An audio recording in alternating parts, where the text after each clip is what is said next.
এখন আপনাদের সামনে কোরআন ও হাদিস থেকে অত্যন্ত গুরুত্বপূর্ণ আলোচনা করবেন আসাদ ইবনে আসাদ শাইখুল হাদিস হযরতুল আল্লাম মাওলানা মুহাম্মদ মামুনুল হক সাহেব।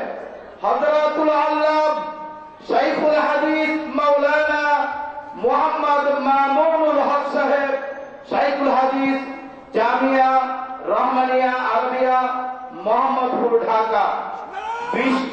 বিষয় আদর্শ সমাজ ও রাষ্ট্র গঠনে মুহাম্মদ সাল্লাল্লাহু আলাইহি ওয়াসাল্লাম।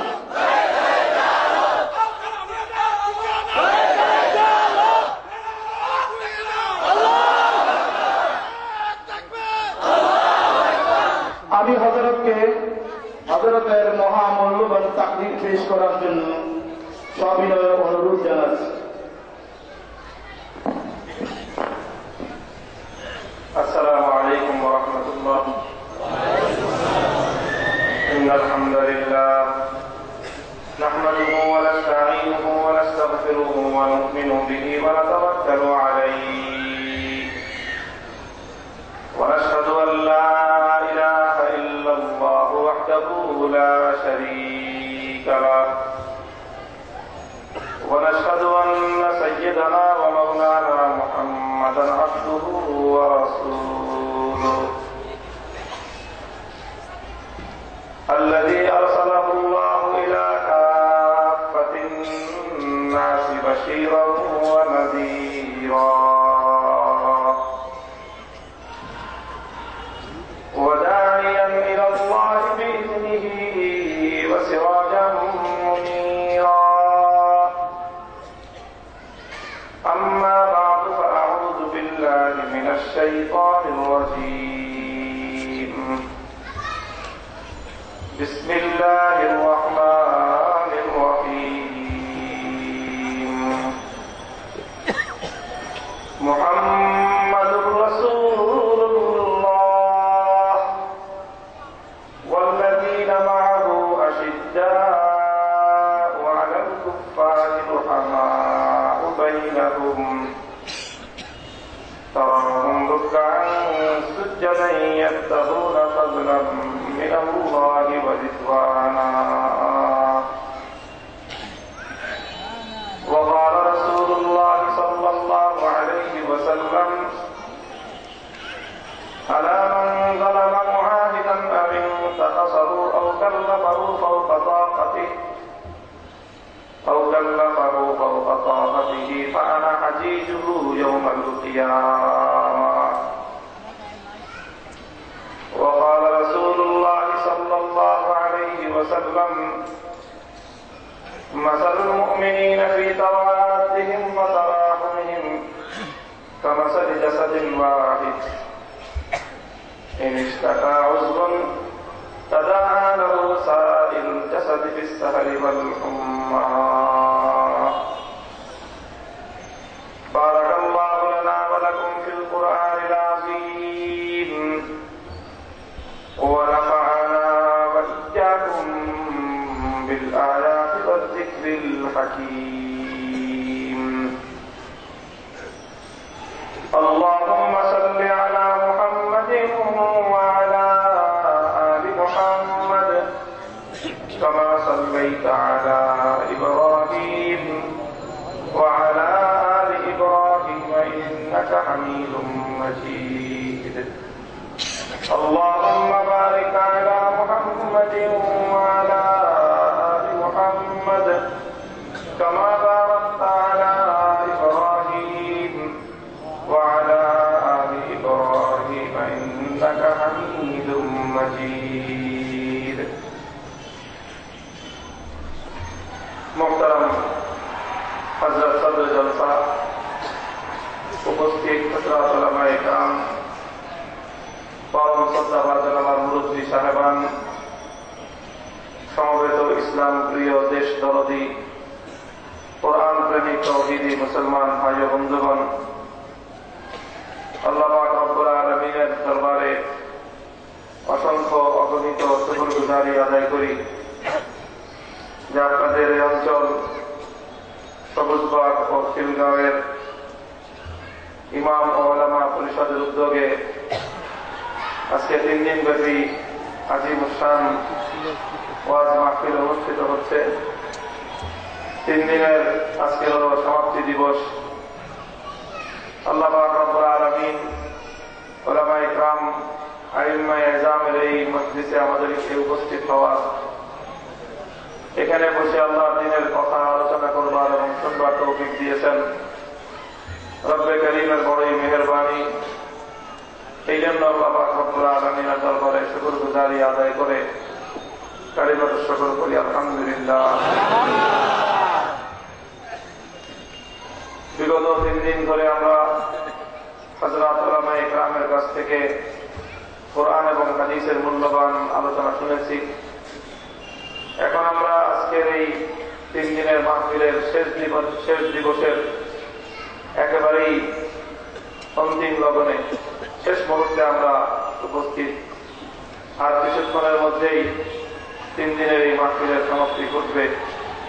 আল্লাহ পাক রব্বুল আলামিন এই 3 দিনের মাহফিলকে কবুল করেন এবং এই মাহফিল ওসিলা করে এই বৃহৎ অঞ্চলে আল্লাহ পাক রব্বুল আলামিন তার রহমতের দৃষ্টি বর্ষণ করেন।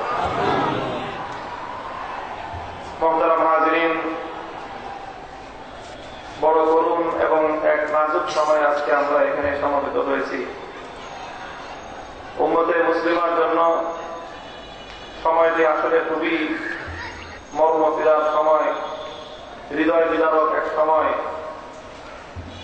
এই সময় আল্লাহ পাক রব্বুল আলামিনের পক্ষ থেকে খাস রহমতের বিশেষ প্রয়োজন। সেই সাথে মুসলমান হিসাবে, আখিরি পয়গম্বরের উম্মত হিসাবে, উম্মতে মুহাম্মাদীর একজন সদস্য হিসাবে আমার এবং আপনার ভূমিকা, আমার এবং আপনার দায়িত্ব এবং কর্তব্য সম্পর্কে আমাদের সচেতন হওয়া, ওয়াকিবহাল হওয়া আমাদের জন্য খুবই জরুরি। ঈমানি দায়িত্ব এটা। আইম্মায়ে কিরাম এবং উলামায়ে কিরামের মজলিস এটা, যারা সারা বছর এই জাতিকে সঠিক দিক নির্দেশনা দেন, যে কোনো ক্রান্তিকালে জাতিকে সঠিক নেতৃত্ব দেন। শতবারের পরীক্ষায় মানোত্তীর্ণ, শতভাগ মানোত্তীর্ণ এদেশের একমাত্র প্রশ্নহীন নেতৃত্ব হল এদেশের ইমাম সাহেবা। অসংখ্য অগণিত প্রমাণ আমাদের সামনে বিদ্যমান। জাতির যে কোনো ক্রান্তিকালে জাতির সঠিক নেতৃত্ব যদি কেউ দিয়ে থাকে, এদেশের উলামায়ে কিরাম এবং আইম্মায়ে কিরামই দিয়েছেন। দেশ, জাতি, মিল্লাতের প্রত্যেকটি নাজুক সময়ে তারা জাতিকে সঠিক দিক নির্দেশনা দিয়ে অনেক বিপদ থেকে, অনেক ভয়াবহ বিপর্যয়ের হাত থেকে দেশ এবং জাতিকে তারা রক্ষা করবার ক্ষেত্রে ভূমিকা পালন করে। মুহতারাম হাজিরিন, সেই ইমাম সাহেবদের পক্ষ থেকে কিছু কথা বলবার দায়িত্ব আমার উপর অর্পিত হয়েছে। এটা আমার জন্য বড়ই একদিকে দায়িত্বের বিষয়, সৌভাগ্যের বিষয়। আপনাদের কাছে দোয়া চাই, আল্লাহ পাক রব্বুল আলামিন যেন সময়ের প্রয়োজনীয় দ্বীনি কথাগুলো, কোরআনের কথাগুলো, ইসলামের কথাগুলো যেন আমি আপনাদের সামনে তুলে ধরতে পারি, আল্লাহ পাক তৌফিক দান করেন। একটা আলোচ্য বিষয় ঘোষণা করেছেন ঘোষক মহোদয়, যে আদর্শ সমাজ রাষ্ট্র গঠনে রাসূল সাল্লাল্লাহু আলাইহি ওয়াসাল্লামের আদর্শের ভূমিকা। আদর্শ সমাজ এবং আদর্শ রাষ্ট্র অনেক ব্যাপক পরিসরের বিষয়। এটা এক একটা বিষয় নিয়ে আলোচনা করতে গেলেই তো এক একটা ভিন্ন ভিন্ন আলোচ্য বিষয়ের প্রয়োজন। তো এই বিষয়কে সামনে রেখেই সাথে বর্তমান সময়ের প্রেক্ষাপট দুটো সমন্বয়ে আমি কিছু আলোকপাত করতে চাই। মুহতারাম হাজিরিন, আমার আলোচনার মূল উদ্দেশ্য থাকবে ইসলামের সৌন্দর্য তুলে ধরা, ইসলামের শ্রেষ্ঠত্বের কিছু নমুনা, কিছু উপমা আপনাদের সামনে আমরা তুলে ধরতে চাই। কেন ধরতে চাই সে প্রশ্নের জবাব আগে আমি করে নিই। এটা বড় দুর্ভাগ্য এবং পরিতাপের বিষয় আমাদের জন্য যে আজকে আমাদের মুসলমান সমাজের মধ্যে অধিকাংশ মুসলমানরাই হীনমন্যতার শিকার। আমরা হীনমন্যতার শিকার। আমরা ইসলাম সম্পর্কে আমাদের ধারণা খুব উঁচু নয়, সঠিক ধারণা নাই আমাদের। ইসলাম বিদ্বেষী যারা, দুনিয়াব্যাপী ইসলামের দুশ্মনেরা ইসলাম সম্পর্কে কিছু অপপ্রচার চালায়, মুসলিম উম্মাহ এবং মুসলিম জাতির সম্পর্কে তারা কিছু বিভ্রান্তি ছড়ায়, এটা তারা ছড়াবে, এটাই তো স্বাভাবিক। যারা ইসলামকে দেখতে পারে না, ইসলামের আবির্ভাব যারা প্রথম দিন থেকে বরদাস্ত করেনি, ইসলাম আল্লাহর জমিনে কায়েম হোক, টিকে থাকুক, যারা এক মুহূর্তের জন্য মেনে নেয়নি, তারা তো ইসলামের বিরুদ্ধে অপপ্রচার করবে, এটাই স্বাভাবিক। তারা তো ইসলামের বিরুদ্ধে বিষোদ্গার করবে, এটাই স্বাভাবিক। তারা ইসলাম সম্পর্কে বদনাম রটানোর চেষ্টা করবে, এটাই স্বাভাবিক। তারা ইসলামের সৌন্দর্যগুলোকে লুকিয়ে রেখে ইসলাম সম্পর্কে তারা মানুষের সামনে বিভ্রান্তি ছড়াবে, এটাই তো স্বাভাবিক। কাজেই ইসলামের সে সকল বিদ্বেষীদের ব্যাপারে আমার কোন ক্ষোভ নেই। আমার তো দুঃখ হলো এই সমস্ত মুসলমানদের, বাচ্চা মুসলমানদের ব্যাপারে, যারা ওদের বিভ্রান্তির শিকার হয়, যারা ওদের অপপ্রচারের শিকার হয়ে নিজেরাও ইসলাম সম্পর্কে আজে বাজে মন্তব্য করে, অথবা ইসলাম সম্পর্কে তারা ভুল ধারণা পোষণ করে। মুহতারাম হাজিরিন, বিশ্বাস রাখেন আল্লাহর এই জমিনে আজ পর্যন্ত ইসলামের মতো এত সুন্দর কোন জীবন ব্যবস্থা পৃথিবীতে আসে না এবং কিয়ামত পর্যন্ত আসা সম্ভব নয়। জীবনের প্রতিটি ক্ষেত্রে, সমাজের প্রতিটি ক্ষেত্রে, মানব জগতের প্রতিটি ক্ষেত্রে ইসলাম যে আদর্শ উপস্থাপন করেছে, ইসলাম যে আদর্শ কায়েম করেছে, আজ এই ঝঞ্ঝা বিক্ষুব্ধ পৃথিবীতে অশান্তির অনলে পড়ে ছাই হওয়া এই বিশ্বের মধ্যে তাম পৃথিবীতে শান্তি কায়েম করবার একমাত্র ব্যবস্থা মদিনার ইসলামের কাছে আছে। আজকে সব দেখা শেষ, সব দেখা শেষ। আজকে আমেরিকা অশান্তির অনলে পড়ছে, ইসরায়েলে দাও দাও করে অশান্তির আগুন জ্বলছে। আজকে ফ্রান্সের প্যারিস নিরাপত্তাহীন নগরীতে পরিণত। ইউরোপ, আমেরিকা আজকে তারা শান্তি কায়েম করবার পরিবর্তে সারা দুনিয়াটাকে তারা যুদ্ধের রমনা দিয়ে তাম পৃথিবীতে তারা অশান্তি সৃষ্টি করেছে। মুহতারাম হাজিরিন, শান্তির পয়গাম দুনিয়ার কারো কাছে নাই।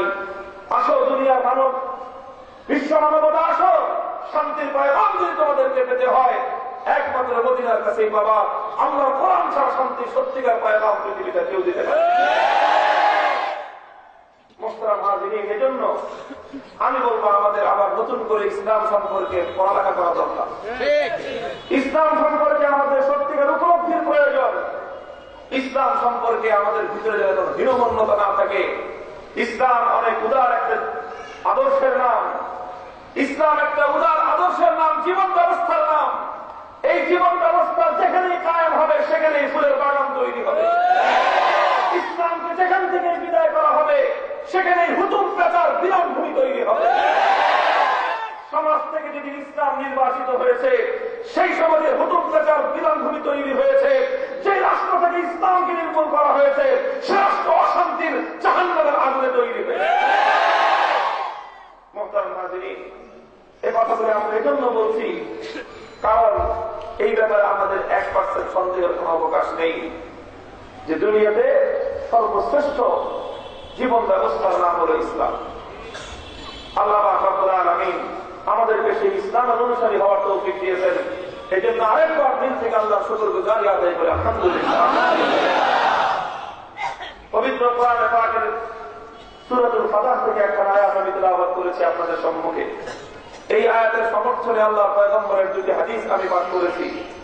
মুহতারাম হাজিরিন, এই হাদিস এবং আয়াতকে সামনে রেখে আমি ইসলামী সমাজ ব্যবস্থার দুটি গুরুত্বপূর্ণ অনুষঙ্গ নিয়ে আমি আজকে আলোচনা করব।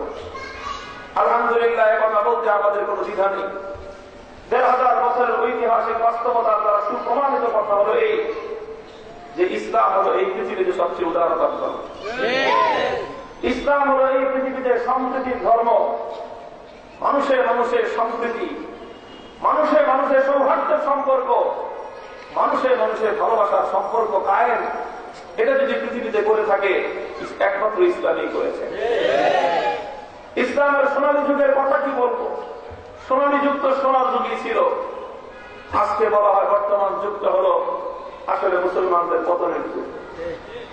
এই কথা স্বীকার করবার কোন উপায় নেই। শেখ আবুল হাসান আলী রাজাবী রহমতুল্লাহ আলাইহি একবিংশ শতাব্দীর উম্মতে মুসলিমার একজন স্কলার, ইসলামিক স্কলার। তিনি কিতাব লিখেছেন মাজা খাসিরাল আলাম বিনহিতাদিল মুসলিমিন, মুসলমানদের পতনে বিশ্ব কি হারালো। মুহতারাম হাজিরিন, কাজে আজকে মুসলমানদের পতনের সময় এই কথা আমরা অস্বীকার করি না। মুসলমান পতন কারণ মুসলিম জাতি আজকে ইসলামের সত্যিকার আদর্শ থেকে অনেক দূরে সরে এসেছে, অনেক দূরে সরে এসেছে। তবে আলহামদুলিল্লাহ এতটুকু কথা আমরা আস্থার সাথে বলতে পারি, যত দূরেই সরে আসুক মুসলমানদের নারী সম্পর্ক এখনো ইসলামের সাথেই আছে। ওই সম্পর্কটুকুর কারণে মুসলমানরা তাদের জীবন ব্যবস্থার মধ্যে ইসলামের কিছু না কিছু বিষয় তারা অনুসরণ করে। কথা ঠিক কিনা? যত বড় নাফরমানি হোক হয়ে থাকে, মাঝে মাঝে আল্লাহ রাসূলের নাম নেয়।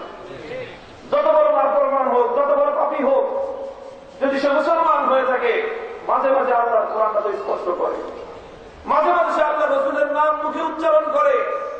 মুহতারাম হাজিরিন, শুধু এই ইসলামের নামটুকু নেওয়ার বরকতে ইসলামের সঙ্গে সামান্যতম সম্পর্ক যতটুকু এখনো উম্মতে মুসলিমা টিকিয়ে রেখেছে, শুধু এই সম্পর্কটুকুর বদৌলতেই আজ একবিংশ শতাব্দীর এই ঝঞ্ঝা বিক্ষুব্ধ পৃথিবীতে যদি সম্প্রীতির আদর্শ কায়েম যদি কোন জাতি করে থাকে, আমি ব্যর্থহীন ভাষায় বলতে পারি সেটা একমাত্র মুসলমানরাই করে ফেলেছে।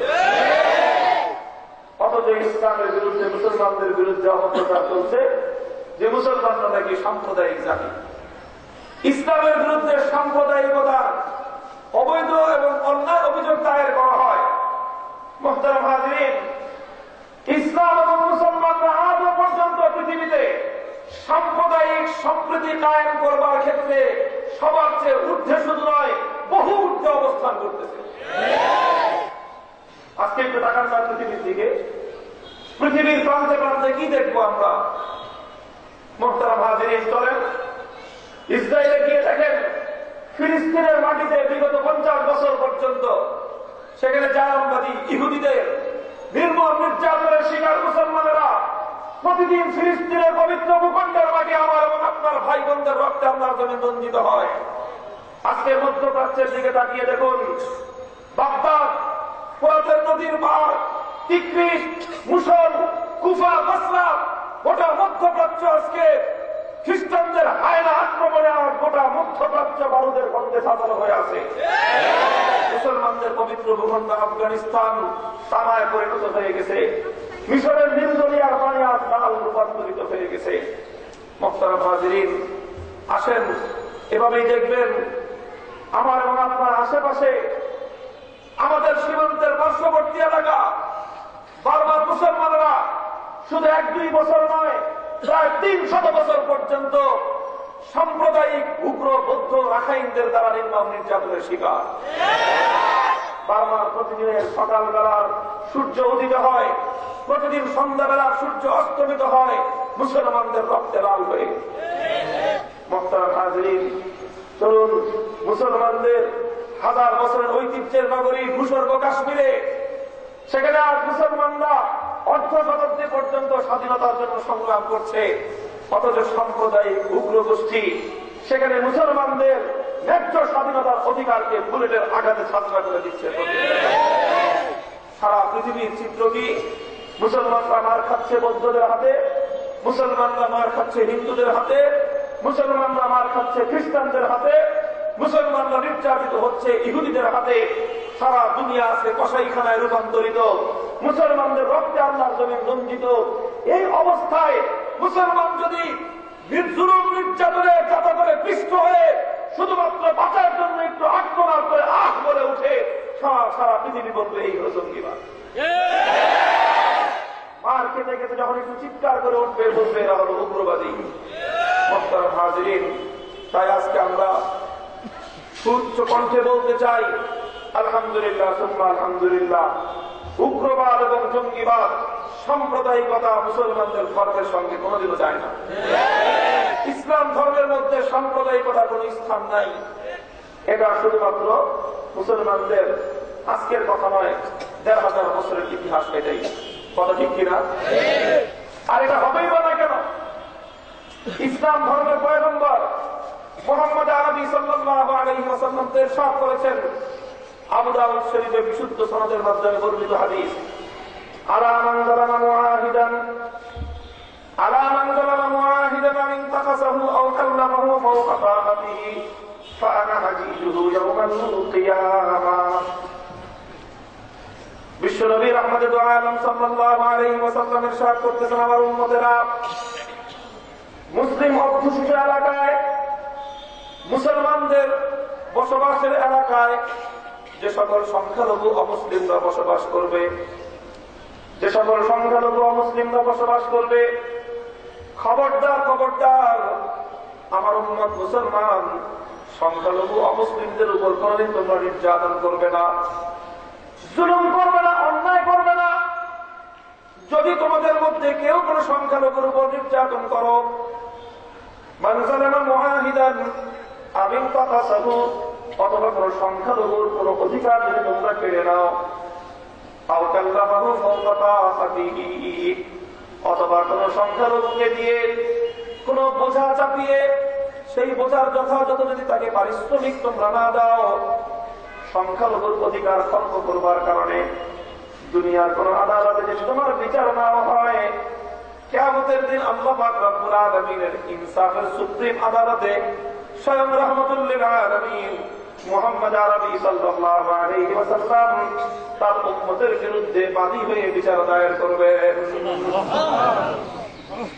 এটার নাম হলো ইসলাম। এর নাম হলো ইসলাম।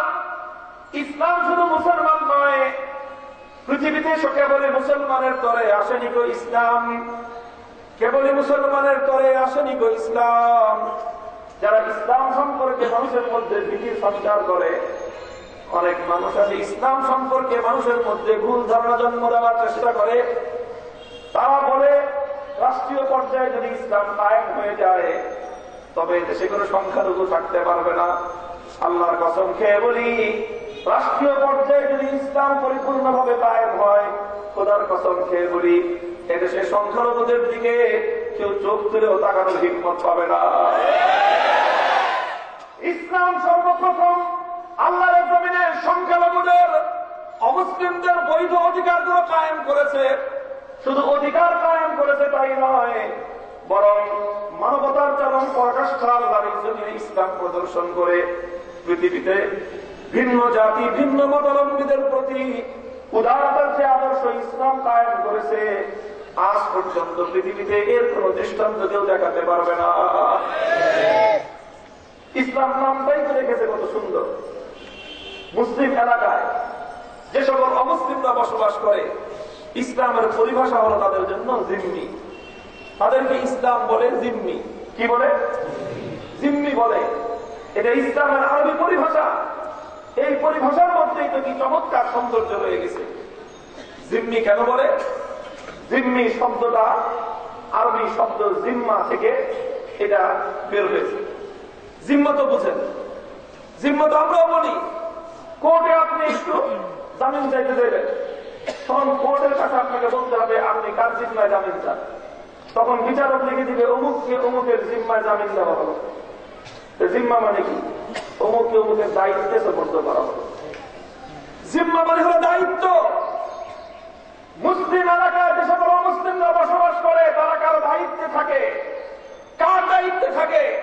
আল্লাহর কোরআন বলতেছে, ইসলাম বলতেছে, শুধুমাত্র মুসলমানদের দায়িত্বই নয়, শুধুমাত্র মুসলমানদের শাসকের দায়িত্বই নয়, শুধুমাত্র মুসলমানদের বিচারকের দায়িত্ব নয়, শুধুমাত্র মুসলমানদের রাষ্ট্রপতি প্রধানমন্ত্রীর দায়িত্ব নয়, বরং মুসলিম এলাকায় বসবাসরত প্রত্যেকটি অমুসলিম স্বয়ং আল্লাহ এবং তার রাসূলের জিম্মায় থাকে। ফালা তুকফিরুল্লাহ ফি জিম্মাতিল্লাহি ওয়া জিম্মাতি রাসূলিহি, ফালা তুকফিরুল্লাহ ফি জিম্মাতিল্লাহি ওয়া জিম্মাতি রাসূলিহি। আল্লাহ রাসূল বলেছেন, খবরদার খবরদার, কোন অমুসলিম সংখ্যালঘুর উপর নির্যাতন করবে না, কোন হিন্দুর দোকানপাট লুটপাট করবে না, কোন বৌদ্ধের বাড়ি ঘরের মধ্যে অগ্নিসংযোগ করবে না, কোন হিন্দু বৌদ্ধদের উপাসনা থাকবে, ওটার উপর আক্রমণ করবে না। কারণ যদি তোমরা করো তাহলে এটা দুনিয়ার কোন মানুষের গায়ে আঘাত লাগবে না, এই আঘাতটা লাগবে স্বয়ং আল্লাহ এবং তার রাসূলের গায়ে। আল্লাহর সঙ্গে খিয়ানত হবে, আল্লাহ রাসূলের সঙ্গে খিয়ানত হবে। যারা সংখ্যালঘুদের উপর নির্যাতন করবে, এতে আল্লাহ এবং তার রাসূলের সঙ্গে খিয়ানত হবে। আল্লাহ রাসূল বলেছেন, খবরদার খবরদার আমার উম্মত, তোমরা কোশ্চিন করো আল্লাহ এবং তার রাসূলের সঙ্গে খিয়ানত করবে না। আমার নবী যখন মৃত্যু সজ্জায় শায়িত, আল্লাহর পয়গম্বর যখন মৃত্যু সজ্জায় শায়িত, জীবন মৃত্যুর মাঝামাঝি কিছুক্ষণ পর আল্লাহর পয়গম্বর চিরতরে বিদায় নিয়ে চলে যাবেন। মৃত্যু সজ্জায় শায়িত অবস্থায় উম্মতের প্রতি আখেরি যে নসিহতগুলো করেছিলেন, জীবনের শেষ ওসিয়তগুলোর মধ্যে আল্লাহর পয়গম্বরের একটা ওসিয়ত ছিল নামাজের ব্যাপারে, আর একটা ওসিয়ত ছিল সংখ্যালঘুদের ব্যাপারে। খবরদার আমার উম্মতেরা, তোমাদের এলাকায় বসবাসরত কোন সংখ্যালঘুদের সঙ্গে তোমরা দুর্ব্যবহার করবে না। এর নাম হলো ইসলাম, এই হলো ইসলামের উদারতা, এই হলো ইসলামের সৌন্দর্য। মুহতারাম হাজিরিন, ইসলামের এই সৌন্দর্যের কথা শুধুমাত্র কিতাবে আছে, প্র্যাকটিসে নাই তাও নয়। আলহামদুলিল্লাহ, ইসলাম তো এমন এক ধর্ম, কোন কথাই শুধুমাত্র মুখে বলে ক্ষান্ত করে নাই। আল্লাহর কোরআন যা কিছু বলেছে, আল্লাহর নবী যা কিছু বলেছেন, মুসলমানরা অক্ষরে অক্ষরে সেটা বাস্তবায়ন করে পৃথিবীতে তার নজির কায়েম করে দেখিয়েছে। চলুন ইতিহাসের কিছু পাতা উল্টাই। ইজিপ্ট, মিশর, পৃথিবীর ইতিহাসের অন্যতম ঐতিহ্যের নগরী মিশর। বিজয় হলো খলিফাতুল মুসলিমিন ওমর বিন খাত্তাব রাদিয়াল্লাহু তাআলা আনহুর যুগে। মিশর বিজয়ী মহাবীর আল্লাহর পয়গম্বরের বিশিষ্ট সাহাবী হযরত আমর বিন আস রাদিয়াল্লাহু তাআলা আনহু মিশরকে যিনি বিজয় করলেন, মিশর বিজয়ের পর খলিফার পক্ষ থেকে আমর বিন আসকে মিশরের গভর্নর নিযুক্ত করা হলো। গভর্নর আমর বিন আস ওয়ালিয়ে মিশর দায়িত্ব পালন করছেন। মিশরের গভর্নর হাউসে বসে আছেন, হঠাৎ শুনতে পেলেন বহু মানুষের হট্টগোল। মনে হচ্ছে হাজার হাজার মানুষ যেন কোথাও যাচ্ছে। বাইরে বেরিয়ে আসলেন হযরত আমর বিন আস, এসে দেখলেন যে হাজার মানুষ নয়, যেন লক্ষ জনতার মহামিছিল। কোথাও যেন তারা কোন উদ্দেশ্য সাধনের জন্য চলেছে। মধ্যখানে তাদের একজন সুন্দরী যুবতী রমণী সাজিয়ে গুছিয়ে তাকে কোথাও যেন নিয়ে যাচ্ছে। মিশরের গভর্নর জনতার কাছে জানতে চাইলেন, কি ব্যাপার, তোমরা কোথায় যাও? এই সুন্দরী যুবতী রমণীকে তোমরা সাজিয়ে গুছিয়ে কোথায় নিয়ে যাচ্ছ?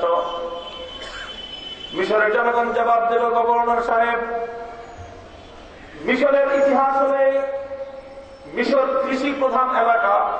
এই এলাকার মানুষ চাষাবাদ করে, চাষাবাদের মাধ্যমে তাদের জীবন জীবিকা নির্বাহ হয়। মিশরের মাটিতে ফসলের চাষাবাদ হয়। এই ফসলের চাষাবাদের জন্য এখানে পানির সেচ দেওয়ার প্রয়োজন হয়। এই পানির সেচ আসবে থেকে মিশরের পাশ দিয়ে প্রবাহিত হয়ে গেছে নীল দরিয়া। ওই নীল দরিয়ার পানি দিয়ে এখানকার মাটির সেচ হয়। মাটি সেচ হওয়ার পর ফসল হয়। সেই ফসল ফলায় মিশরের মানুষের জীবন জীবিকা নির্বাহ হয়। কাজেই নীল দরিয়ার পানি ছাড়া মিশরের মানুষের জীবন চলতে পারে না। আজ কিছুদিন হল নীল দরিয়ার পানি শুকিয়ে গেছে, নীল দরিয়ায় এক ফোঁটা পানি নাই। কাজে এখন আমাদের পানির দরকার। পানি না হলে আমরা দুর্ভিক্ষে মারা পড়ব। এখন আমরা পানি আনতে যাচ্ছি। পানি আনতে যাও, কিন্তু এই রমণীকে সাজিয়ে নিয়ে যাচ্ছ কেন? তো পানি তো এমনিতেই আসবে না। নীল দরিয়া নারাজ হয়ে গেছে, তাকে খুশি করতে হবে। কিভাবে খুশি করবা? এই যে মেয়েটাকে আমরা নিয়ে যাচ্ছি, সে হলো একটা কুমারী মেয়ে। এই কুমারী মেয়েকে দরিয়ার কাছে বলি দিতে হবে। কুমারী মেয়েকে দরিয়ার কাছে বলি দিতে হবে। এর বুকের তাজা রক্ত দিয়ে নীল দরিয়ার মাটিকে সিঞ্চিত করতে হবে। নীল দরিয়াকে যখন আমরা কুমারী মেয়েটাকে বলি দিব দরিয়ার কাছে, তখন দরিয়া আমাদের উপর খুশি হয়ে পানি দিবে। এটাই আমাদের যুগ যুগ ধরে ঐতিহ্য চলছে। যখনই নীল দরিয়ার পানি শুকিয়ে যায়, তখনই আমরা এভাবে একটা কুমারী মেয়েকে বলি দেই, তারপরে দরিয়া আমাদেরকে পানি দেয়। হযরত আমর বিন আস রাদিয়াল্লাহু তাআলা আনহু সব কথা শুনবার পর প্রশ্ন করলেন, বুঝলাম নীল দরিয়ার পানি ছাড়া তোমাদের জীবন চলবে না, দরিয়ার পানি শুকিয়ে গেছে, সব বুঝলাম, পানির প্রয়োজন। কিন্তু একটা প্রশ্নের জবাব তোমরা আগে আমাকে দাও, যেই মেয়েটাকে তোমরা নিয়ে যাচ্ছ সেই মেয়েটাকে যে তোমরা বলি দিবে, তার রক্ত তোমাদের হাত রঞ্জিত হবে, আল্লাহর মাটিতে তার রক্ত ঝরবে, এই মেয়েটার কি অপরাধ, কোন অপরাধে তোমরা তার রক্ত দিয়ে আল্লাহর জমিনকে রঞ্জিত করবা, সেটার জবাব আগে দাও। মিশরের জনগণ জবাব, কোন জবাব তো নাই, মাথা নিচু করে বলবে। মাথা নিচু করে বলতে লাগলো যে না, মেয়েটার তো কোনো অপরাধ নাই, সে একজন নিরপরাধ নিষ্পাপ মেয়ে, কিন্তু তাকে এই ধরনের নিরপরাধ মানুষকে হত্যা করা ছাড়া তো আমাদের পানি আনার কোন বিকল্প ব্যবস্থা নাই। হযরতে আমর বিন আস রাদিয়াল্লাহু তাআলা আনহু সিংহের মতো গর্জে উঠলেন, স্টপ দ্য কিলিং, হত্যাকাণ্ড বন্ধ করো, হত্যাকাণ্ড বন্ধ করো। একজন বেঁচে থাকবার জন্য আরেকজনকে হত্যা করে তার রক্ত দিয়ে আল্লাহর জমিন রঞ্জিত করবে, নিরপরাধ মানুষের রক্ত দিয়ে তোমরা আল্লাহর জমিনে পানি আনবে, এমন পানি মুসলমানরা বরদাস্ত করতে পারে না। রক্তপাত বন্ধ করো। ইসলাম ধর্মের মধ্যে একজন বাঁচবার জন্য আরেকজনকে খুন করবা, এমন অমানবিকতার কোন সুযোগ ইসলামের মধ্যে নেই। আল্লাহর কোরআনের পরিষ্কার ঘোষণা হলো এই, মিনাজ রিজালিকা কাতাবনা আলা বানি ইসরাঈল আন্নাহু মান কাতালা নাফসান বিগাইরি নাফসিন আও ফাসাদিন ফিল আরদি ফাকান্নামা কাতালান নাসা জামিআ ওয়া মান আহইয়াহা ফাকান্নামা আহইয়ান নাসা জামিআ। একজন নিরপরাধ মানুষকে যদি খুন করা হয়, তাহলে কোরআন বলতেছে তামাম পৃথিবীর সমস্ত মানুষকে হত্যা করার নামান্তর। আর একজন নিরপরাধ মানুষকে হত্যাকাণ্ড থেকে মুক্ত করা, তাকে তার জীবন রক্ষা করা, তামাম পৃথিবীর সমস্ত মানুষের জীবন রক্ষা করার সমপরিমাণ খাওয়া। এটা হলো মানবতার ধর্ম, ইসলামের আদর্শ। এটা হলো আল্লাহর কোরআনের মানবিক আইন। মানুষের জীবনের নিরাপত্তার বিধান হলো আল্লাহর কোরআন। হযরত আমর বিন আস বললেন, তোমরা আগে কি করেছো সেটার জবাব আমি দেব না। আল্লাহর জমিনে এখন ইসলাম কায়েম হয়েছে। ইসলামের বিধান হলো এই, একজন নিরপরাধ মানুষের জীবন রক্ষা করবার জন্য প্রয়োজনে লক্ষ মুসলমান জীবন দিতে প্রস্তুত। হাজার যুবক মুসলমান নিজেদের তাদের রক্তে আল্লাহর জমিন বঞ্চিত করবে, শাহাদাতের বন্যা বইবে, কিন্তু খোদার জমিনে কোনো অন্যায় হত্যাকাণ্ড মুসলমানরা বরদাস্ত করতে পারে। কাজেই যে মুসলমান একটা নিরপরাধ মানুষকে রক্ষা করবার জন্য লাখো ভাই জীবন দেয়, লক্ষ যুবক রক্ত দিতে যে ইসলাম শিক্ষা দেয়, সেই ইসলামের দেশে নিরপরাধ মানুষকে হত্যা করবা ইসলামের গভর্নর কোনদিন তার অনুমতি দিতে পারে না। তারা বলল ঠিক আছে, হত্যা করবো না, বলি দিব না, তাহলে পানির ব্যবস্থা করেন। পানির ব্যবস্থা করেন আপনি। মিশরের গভর্নর বললেন পানির ব্যবস্থা হবে কি হবে না সেটা পরের ব্যাপার, কিন্তু আগে হত্যাকাণ্ড বন্ধ হবে। পারমিশন নাই আমার দেশে হত্যাকাণ্ড করা। আর পানির ব্যাপার খলিফা ওমরের কাছ থেকে আমি জানতে চাইব, তিনি সমাধান দিলেন। আমি তাড়াতাড়ি তার কাছে ইনফরমেশন পাঠিয়ে দিচ্ছি। দ্রুতগামী ঘোড়ার মাধ্যমে পত্রবাহক পাঠিয়ে দিলেন সোনার মদিনায়। অল্প কয়েকদিনের ব্যবধানে জবাব চলে আসলো সোনার মদিনা থেকে। খলিফা ওমর ফারুক রাদিয়াল্লাহু তাআলা পাল্টা জবাব লিখে দিয়েছেন। মিশরের গভর্নর বানিয়ে দিয়েছেন আমর বিন আস রাদিয়াল্লাহু তাআলা লক্ষ্য করে। হযরত ওমর ফারুক রাদিয়াল্লাহু আনহু মিশরের গভর্নর হযরত আমর বিন আস রাদিয়াল্লাহু আনহুকে সর্বপ্রথম যে অভিবাদন জানালেন, সম্ভাষণ জানালেন, ও মিশরের গভর্নর আমর বিন আস, মুসলমানদের ভূখণ্ডে আল্লাহর কোরআনের শাসিত খেলাফতের সাম্রাজ্যে তুমি একজন নিরপরাধ সংখ্যালঘু অমুসলিম নারী, একজন অমুসলিম রমণীর হত্যাকাণ্ড বন্ধ করে দিয়েছ। শুধু এই কারণে গোটা উম্মতে মুসলিমের পক্ষ থেকে আমি গ্রেট খলিফা ওমর ফারুক, মিশরের গভর্নর ওমর বিন আস, আমি তোমাকে সর্বোচ্চ রাষ্ট্রীয় স্যালুট আর সম্মান প্রদর্শন করলাম। আরে মিয়া, ইসলামী আদর্শের নাম একজন অমুসলিম রমণী, একজন বিধর্মী নারী, একজন সংখ্যালঘু অমুসলিম রমণী কুমারী বা নারী, তার বংশ পরিচয় শুনলে আপনাদের গা শিউরে উঠবে। এই মেয়েটার বংশ পরিচয় ছিল, ইতিহাস লেগেছে কীর্তি বংশের। কীর্তি হল ফেরাউনের বংশধর। বিশ্ব ইতিহাসের সবচেয়ে বড় অত্যাচারী জালিম শাসক ফেরাউনের বংশধর। সেই ফেরাউনের বংশধর এক রমণীকে হত্যাকাণ্ডের বন্ধ করবার কারণে ইসলামের খলিফা তার একজন গভর্নরের প্রতি সর্বোচ্চ রাষ্ট্রীয় সম্মান প্রদর্শন করে দিয়েছে ইসলাম। এর নাম হল ইসলাম। ইসলামের কাছে একজন মানুষের জীবনের মূল্য আর কতটুকু শুনবেন? এই মানুষ শুধু মুসলমান নয়, এ মানুষ মুসলমান পুরুষ বা মুসলমান নারী নয়, এ মানুষ একজন নিরপরাধ মানুষ। সেটাই মুসলমান হোক সে অমুসলমান হোক, সে মুসলিম অমুসলিম কোন ভেদাভেদ করেনি। ইসলাম বলেছে নিরপরাধ মানুষের রক্তকে নিরাপত্তা দিতে হবে, জীবনের নিরাপত্তা কায়েম করা ইসলামের পবিত্র আমাদের দায়িত্ব। মুহতারাম হাজিরিন, দ্বিতীয় সমস্যা, দরিয়ায় পানি নাই। খলিফা ওমর জবাব দিলেন, আমর বিন আসরে, মিশরের নীল দরিয়ার পানির সমস্যার সমাধানের জন্য আমি খলিফাতুল মুসলিমিন নীল দরিয়ার নামে একখানা চিঠি লিখে দিলাম। আমার পক্ষ থেকে তুমি আমার প্রতিনিধি হিসেবে নীল দরিয়ার কাছে আমার চিঠি পত্র পৌঁছে দাও। হযরত আমর বিন আস মিশরের জনগণের কাছে ঘোষণা করে দিলেন, সমাধান চলে এসেছে সোনার মদিনা থেকে। কি সমাধান? গভর্নর সাহেব বললেন, আমাদের খলিফা হযরত ওমর মিশরের নীল দরিয়ার নামে চিঠি লিখে দিয়েছেন। মিশরের মানুষ চিন্তা করলো, কোন পাগলের পাল্লায় পড়লাম, কোন পাগলের পাল্লায় পড়লাম? আমাদের গভর্নর সাহেব দেখা যায় এক পাগল, তাদের রাষ্ট্রনায়ক খলিফা দেখা যায় আরো বড় পাগল। মানুষ নাকি দরিয়ার নামে চিঠি লেখে? পৃথিবীর ইতিহাসে তো কোনদিন আমরা সে কথা শুনি নাই।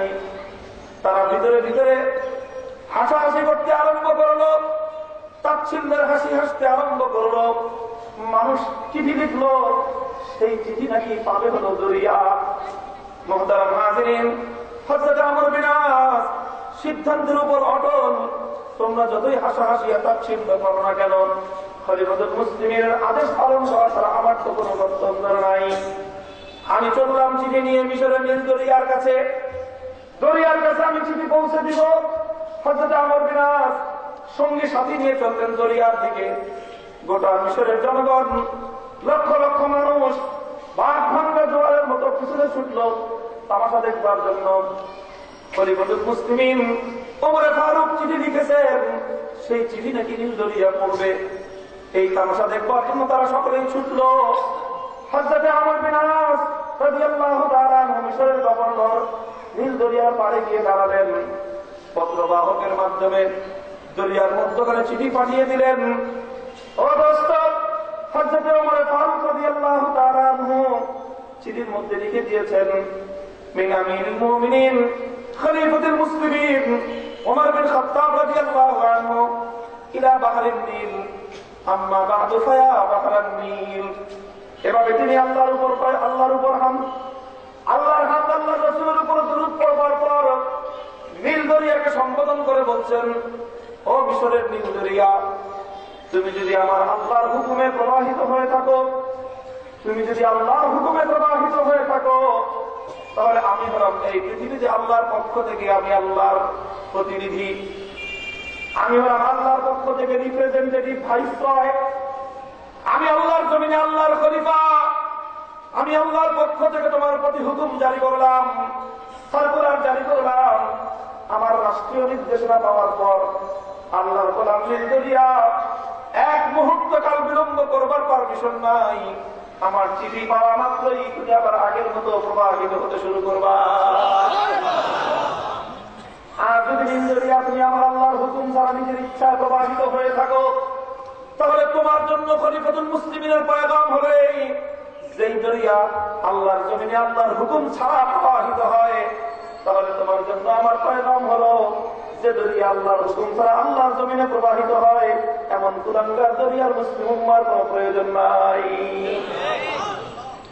আইনে এই কথা বলতে শিখেন, আল্লাহর জমিনে আল্লাহর হুকুম ছাড়া যা কিছু চলে মুসলমান তা বরদাস্ত করতে পারে না।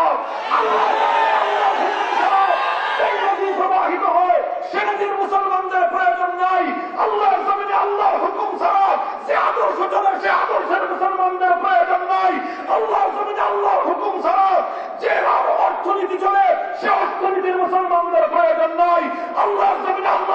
ছাড়া যেই সমাজনীতি করে সেই সমাজনীতির মুসলমানদের দরকার নাই। আল্লাহ আল্লাহর হুকুম ছাড়া যেই রাজনীতি করে সেই রাজনীতির আমাদের দরকার নাই।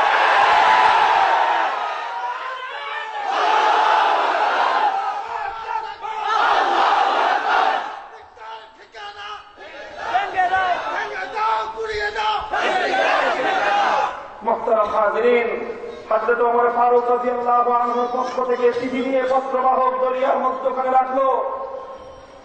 চৈত্র মাসের প্রচন্ড খরায় ফেটে চৌচির হওয়া মাটির মতো মাটি ফেটে আছে নীল দরিয়ার মধ্যখানে, এক ফোঁটা পানির লেশ মাত্র নাই। পত্রবাহক আল্লাহর নামে খলিফা ওমরের পক্ষ থেকে চিঠিখানা রাখলো। এখনো পর্যন্ত ডাঙায় উঠতে পারেনি, পারে উঠে আসতে পারেনি। লক্ষ জনতা মিশরের নীল দরিয়ার দুপাশে দাঁড়িয়ে অপেক্ষমান তামাশা দেখবার জন্য। ইতিহাসের পাতা উল্টান, স্বর্ণাক্ষরে আজও পর্যন্ত লিখিত আছে, খলিফা ওমরের চিঠি পাওয়ার কাল বিলম্ব না করে পাক ভাঙ্গা জোয়ারের মতো স্রোতের পানি বইতে আরম্ভ করলো। আজও বইল, কালও বইল, ১,৫০০ বছর পর্যন্ত দরিয়ার পানি বইতেছে। আজ পর্যন্ত কোনদিন নীল দরিয়ার পানির মধ্যে সংকট দেখা দেয় না। ইসলাম, ও মুসলমানদের যুবকেরা, ও মুসলমানদের পুরুষেরা, একটু তোমাদের ইতিহাস পড়ো, তোমাদের খেলাফতের ইতিহাস পড়ো, তোমাদের খলিফাদের ইতিহাস পড়ো। কারণ তোমরাই পড়ে নাও, তোমাদের পরবর্তী সন্তানরা তোমাদের খলিফাদের জীবনী করতে পারবে কিনা যথেষ্ট সন্দেহের কারণ। দুঃখ লাগে নিয়ে দুঃখ, কলিজা ফেটে যেতে চায়। ৯৭% মুসলমান মাথার গাম পায়ে ফেলে কষ্টার্জিত পয়সা কামাই না। কথা ঠিক? একজন মানুষ দৈনিক ভিক্ষা করে টাকা কামায়, ভিক্ষা করে রিক্সার প্যাডেল ঘুরিয়ে ঠেলা গাড়ি ফেলে নৌকার পরীক্ষা বয়ে দৈনিক কিছু পয়সা ইনকাম করলো। সন্ধ্যাবেলায় চাল ডাল তেল আর নুন কিনলো। লবণের থেকে ১০০ টাকার প্যাকেটের নুন ১৫ টাকা কেটে নিল সরকার ভ্যাট। ২০০ টাকার চাল কিনলেন, আসতে সব খালে ঠিক না, খালি আগে বুঝে না। ২০০ টাকার চাল কিনলেন, ২০০ টাকার চাল থেকে আপনার 15% ৩০ টাকা কেটে চলে গেল সরকারের খাতে। আপনি কিনলেন ৫০ টাকার ডাল, ৫০ টাকার ডাল থেকে ৭.৫ টাকা অটোমেটিক ভ্যাট আকারে চলে গেছে সরকারের খাতে। কথা ঠিক না বেঠিক? সরকারের খাত মানে হলো দলের খাত নয়, এটা দেশেরই খাত। কথা ঠিক না বেঠিক? কাজে এখানে দলের কোন প্রশ্ন নাই। প্রশ্ন হলো এই রাষ্ট্র আমার, এ সরকার আমার, এ দেশ আমার, এদেশের ৫৫,০০০ বর্গ মাইলের ইঞ্চি ইঞ্চি মাটির মালিক আমি আর তুমি। আমাদের কষ্টার্জিত পয়সা দিয়ে সরকার চলে, রাষ্ট্র চলবে। কথা ঠিক না বেঠিক? আমাদের এই কষ্টার্জিত পয়সা দিয়েই তো শিক্ষা মন্ত্রণালয় চলবে। আমাদের কষ্টার্জিত পয়সা দিয়েই তো এদেশের স্কুল কলেজের ভবনগুলো নির্মিত হবে। আমাদের কষ্টার্জিত পয়সা দিয়েই আমাদের ছেলেরা, আমাদের মেয়েরা আমাদের কষ্টার্জিত পয়সা নির্মিত স্কুল কলেজ ভবনে পড়াশোনা করবে। প্রতি বছর জানুয়ারি মাস শুরু হওয়ার আগেই আমাদের ছেলে মেয়েদের কচি কাচাদের হাতে বিনামূল্যে সরকারি পাঠ্যপুস্তক বিতরণ হবে। কথা ঠিক না বেঠিক? এটা কি বিনামূল্যে? আসলে কি বিনামূল্যে না ১৫ কোটি মানুষের ঘামের মূল্যে? আরে ১৫ কোটি মানুষের ঘামের মূল্যে পাঠ্যপুস্তক গুলো আমাদের সন্তানদের হাতে যায়। কথা ঠিক না বেঠিক? মুহতারাম হাজিরিন, শাহজালালের দেশ, যে দেশ থেকে যাওয়ার আগে একবার শাহজালালের নাম নিতে হয়, সেই দেশে ঢুকবার সময় একবার শাহজালালের নামটা পরিচালিত বাংলাদেশে ইন করতে হয়। সেই দেশে মুসলমানদের সন্তানদের জন্য পাঠ্যসূচি তৈরি করা হয়েছে, পাঠ্যপুস্তক ছাপানোর ব্যবস্থা করা হচ্ছে। সেই পাঠ্যপুস্তকের এক একটা শ্রেণী থেকে এক একজন খলিফার জীবন চরিত্রকে মাইনাস করবার চেষ্টা করা হচ্ছে। পাঠ্যপুস্তক ছেপে চলে এসেছে। এদেশের ওলামায়ে কেরাম চিহ্নিত করেছেন, খলিফা ওমরের জীবনী বাদ দেওয়া হয়েছে, খলিফা আবু বকরের জীবন চরিত্র বাদ দেওয়া হয়েছে। আমার পয়গম্বরের বিশ্ব ইতিহাসের, মানবতার ইতিহাসের সর্বশ্রেষ্ঠ মাইল ফলক বিদায় হজের ভাষণকে বাদ দিয়ে নতুন নতুন পাঠ্যসূচি, পাঠ্যপুস্তক রচনা করে আমাদের স্কুল কলেজগুলোতে পড়ানোর জন্য আগামী শিক্ষা বর্ষে পাঠানোর প্রয়োজনীয় আয়োজন চলতেছে। মুহতারাম হাজিরিন, এগুলো আমাদের হুজুরদের ওয়াজ না, এগুলো আমাদের হুজুরদের ওয়াজ না। কারণ আমরা হুজুররা এই বিনামূল্যের পাঠ্য বই পাই না। আমাদের ওই মাওলানা আব্দুল জব্বার সাহেব রাহিমাহুল্লাহ, আল্লাহ পাক হুজুরের কবরকে জান্নাতের বাগানে রূপান্তর করে দিচ্ছেন। উনি আমাদের জন্য কিছু বই তৈরি করে দিয়ে গেছেন, ওগুলো আমরা পকেটের পয়সা দিয়ে ছাপাই, ওগুলোই আবার আমরা পকেটের পয়সা দিয়ে কিনে আনি। কাজে আমাদের ওই বইগুলোতে 4 খলিফা আছেন, আমাদের বইগুলোতে মহানবীর আখেরি পয়গম্বরের বিদায় হজের ভাষণ আছেন। আমাদের এখনো চিন্তার বেশি কারণ নেই, আমাদের পর্বটা আসবে পরের ধাপে। আপনারা যারা স্কুলে পড়েন, যারা কলেজে পড়ান, স্কুলে পড়াশোনা করেন এবং পড়ান, যাদের সন্তানরা স্কুলগুলোতে পড়ে, আপনাদের জন্য এই ওয়াজ, আপনাদের জন্য এই ওয়াজ। আমাদের সন্তানরা মানুষের মতো মানুষ হবে কি দেখে খলিফাদের জীবন চরিত পরেই তো তারা আদর্শ মানুষ হবে। সেই খলিফাদের জীবন চরিত যদি পাঠ্যপুস্তক থেকে এবার বাদ দেওয়ার চেষ্টা করা হয়, আমাদের বড়রা মাননীয় প্রধানমন্ত্রীর সাথে সাক্ষাৎ করে তাকে বলেছেন এই কথাটা।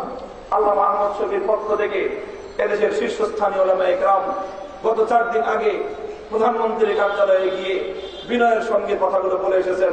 মাননীয় প্রধানমন্ত্রী, আপনি তো কয়েকদিন আগে গিয়ে দেখলাম কোরআন শরীফ পড়ে আসলেন আমাদের সামাজিকের দরবারে, ভালো, আমরা আপনাকে সাধুবাদ জানাই, কিন্তু অনুরোধ করি আমাদের সন্তানদেরকেও 4 খলিফার জীবনী জানবার সুযোগ রাখেন। আপনাদেরকে বলতেছি, এবার যারা স্কুল কলেজের শিক্ষা ব্যবস্থার সঙ্গে জড়িত, ম্যানেজিং কমিটির সদস্য অথবা স্কুলের শিক্ষক অথবা ছাত্রদের গার্জিয়ান, আমাদের উলামায়ে কেরাম স্পষ্ট ঘোষণা করেছেন, নিয়মতান্ত্রিক ভাবে যথাযথ জায়গায় আমরা পৌঁছিয়েছি।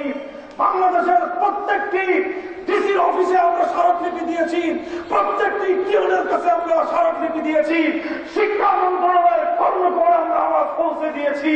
এবার জনগণকে সঙ্গে নিয়ে ঘোষণা দিতে চাই, 4 খলিফার জীবনী মাইনাস করে বিদায় হজের ভাষণকে বাদ দিয়ে বাংলাদেশের কোন পাঠ্যপুস্তক চলতে দেওয়া হবে না।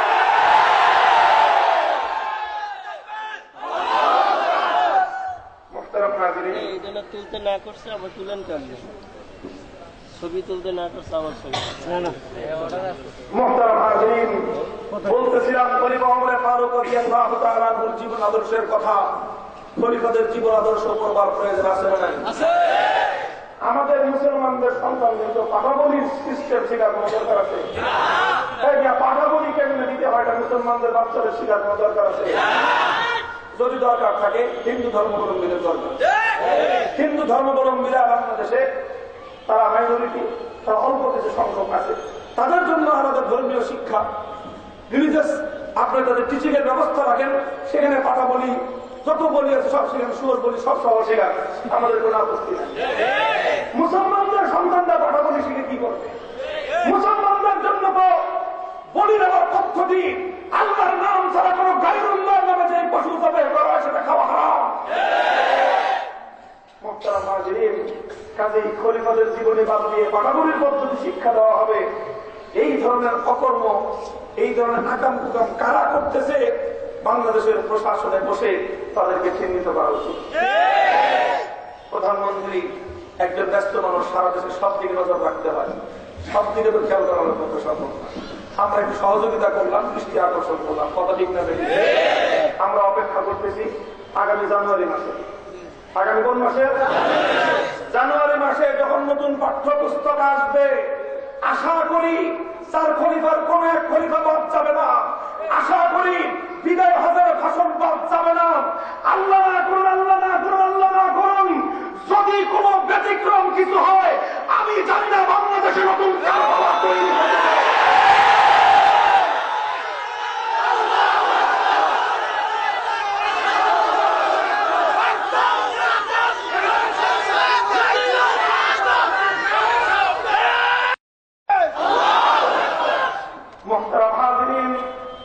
আমি বলতেছিলাম আলহামদুলিল্লাহ সুম্মা আলহামদুলিল্লাহ, হযরত খলিফা ওমর ফারুক রাদিয়াল্লাহু তাআলা আনহু একজন অমুসলিম রমণীর জীবনকে রক্ষা করবার সুবাদে তার একজন গভর্নর ওয়ালিয়ে মিসর হযরত আমর বিন আস রাদিয়াল্লাহু তাআলা আনহুর প্রতি সর্বোচ্চ রাষ্ট্রীয় সম্মাননা তিনি প্রকাশ করলেন।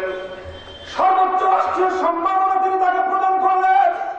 এটাই হল ইসলামের ইতিহাস, এটাই হল অন্য ধর্মাবলম্বীদের প্রতি সহমর্মিতা, অন্য ধর্মাবলম্বীদের প্রতি সম্প্রীতির আদর্শ ইসলামে তবে কায়েম করেছে।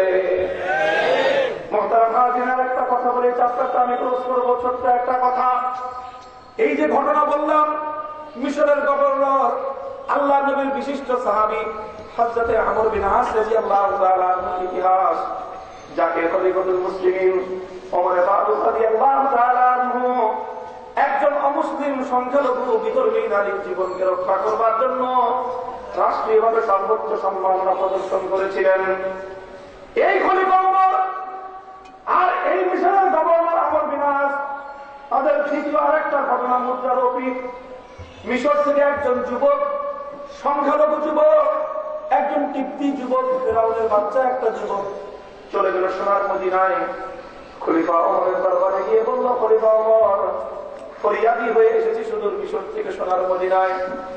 শুনেছি মুসলমানদের খলিফা ওমর তিনি নাকি বড়ই ন্যায় পরায়ণ, তিনি নাকি বড় ন্যায় পরায়ণ। তার কাছে বিচার চাইলে কোনদিন কোন ন্যায় বিচার চাই, কোন ন্যায় বিচার প্রার্থী বঞ্চিত হয় না। সেই ন্যায় বিচার পাওয়ার আশায় শুধু মিশর থেকে আমি মদিনায় এসেছি, ফরিয়াদ জানাতে চাই।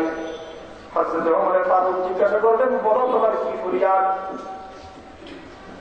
সংখ্যালঘু যুবক বলতেছে, আমার ফরিয়াদ হলেই মিশরের যে গভর্নর আমর বিন আস, সে আমর বিন আসের সন্তান। আমি সংখ্যালঘু হওয়ার কারণে, দুর্বল হওয়ার কারণে অন্যায়ভাবে আমাকে আঘাত করেছে। আমি সে আঘাতে জর্জরিত হয়ে সোনার মদিনায় আসলাম। খলিফা ওমর, তোমার কাছে আমি বিচার পাওয়ার আশায় আমি দেখতে চাই ওমরের শাসনকালে একজন সংখ্যালঘুর উপর নির্যাতন করবার কারণে তোমার একজন রাষ্ট্রের গভর্নরের সন্তানের কি বিচার হয়। ইতিহাস লেখে খলিফা ওমর ফারুক রাদিয়াল্লাহু আনহু সঙ্গে সঙ্গে পত্র লিখে তলব করে পাঠালেন মিশরের গভর্নর আমর বিন আসকে। লিখে দিলেন, as soon as possible, যতটা দ্রুত সম্ভব তাড়াতাড়ি সোনার মদিনায় চলে আসো, উইথ ইউর সান, তোমার সোনার সন্তানটাকে সাথে করে নিয়ে আসো। হযরত আমর বিন আস চলে আসলেন সোনার মদিনায়। সংখ্যালঘু যুবক খলিফা ওমর ফারুক রাদিয়াল্লাহু তাআলা আনহুর দরবারে উপস্থিত। হযরত ওমর, খলিফা ওমর এক পাশে দাঁড়ানো, মিশরের গভর্নর আমর বিন আস উপস্থিত, গভর্নরের সন্তান উপস্থিত, ফরিয়াদি সংখ্যালঘু যুবক উপস্থিত। সংখ্যালঘু যুবককে দেখিয়ে হযরত ওমর গভর্নরের সন্তানকে প্রশ্ন করলেন, গভর্নরের সন্তান, তোমার বিরুদ্ধে সংখ্যালঘু যুবক, অমুসলিম যুবক বিচার প্রার্থী হয়ে আমার কাছে ফরিয়াদ জানিয়েছে। তুমি নাকি তার উপর অন্যায়ভাবে জুলুম করেছো, অত্যাচার করেছো। আমি তোমার মুখ থেকে শুনতে চাই তার এই ফরিয়াদ এবং তার এই অভিযোগ তোমার বিরুদ্ধে সঠিক, সত্য না মিথ্যা। হযরত ওমর ফারুক যখন প্রশ্ন করলেন, ওমর ফারুকের দরবারে মিথ্যা কথা বলবার দুঃসাহস শয়তানেরও ছিল না, শয়তানেরও ছিল না। কারণ জানতো খলিফা ওমরের দরবারে যদি আমি মিথ্যা কথা বলি, সত্য অভিযোগ যদি আমি অস্বীকার করি, আর এরপরে যদি রাষ্ট্রীয় তদন্তের মাধ্যমে সত্য উদ্ঘাটিত হয়ে যায়, পিঠের চামড়া পিঠে কিন্তু থাকবে না। স্বীকার করে নিল যে হ্যাঁ, খলিফা আমি অন্যায় করেছি, সংখ্যালঘু যুবকের উপর আমি আঘাত করেছি অন্যায় ভাবে। কথাটা বলতে দেরি খলিফা ওমর সংখ্যালঘু কিপ্তি যুবকের হাতে চাবুক তুলে দিয়ে বললেন, যুবক, তোমাকে যতটুকু জোরে আঘাত করেছিল গভর্নরের সন্তান, আমি এবং গভর্নর আমাদের দুইজনের উপস্থিতিতে গভর্নরের সন্তানের পিঠে তুমি আমার চাবুক দিয়ে ততটা জোরে আঘাত করো। এখানেই শেষ নয়, শুনেন, এখানেই শেষ নয়। এরপরে খলিফা ওমর এই বিচার শেষ হওয়ার পর মিশরের সেই গভর্নর, সেই আমর বিন আস, সেই আল্লাহর নবীর সাহাবী, যাকে কিছুদিন আগে রাষ্ট্রীয় সর্বোচ্চ সম্মাননা প্রদর্শন করেছিলেন, তাকে লক্ষ্য করে খলিফা ওমর বললেন, গভর্নর সাহেব, এবারের বিচার গেল তোমার সন্তানের পিঠের উপর দিয়ে, এবারের বিচার গেল তোমার অপরাধী সন্তানের পিঠের উপর দিয়ে।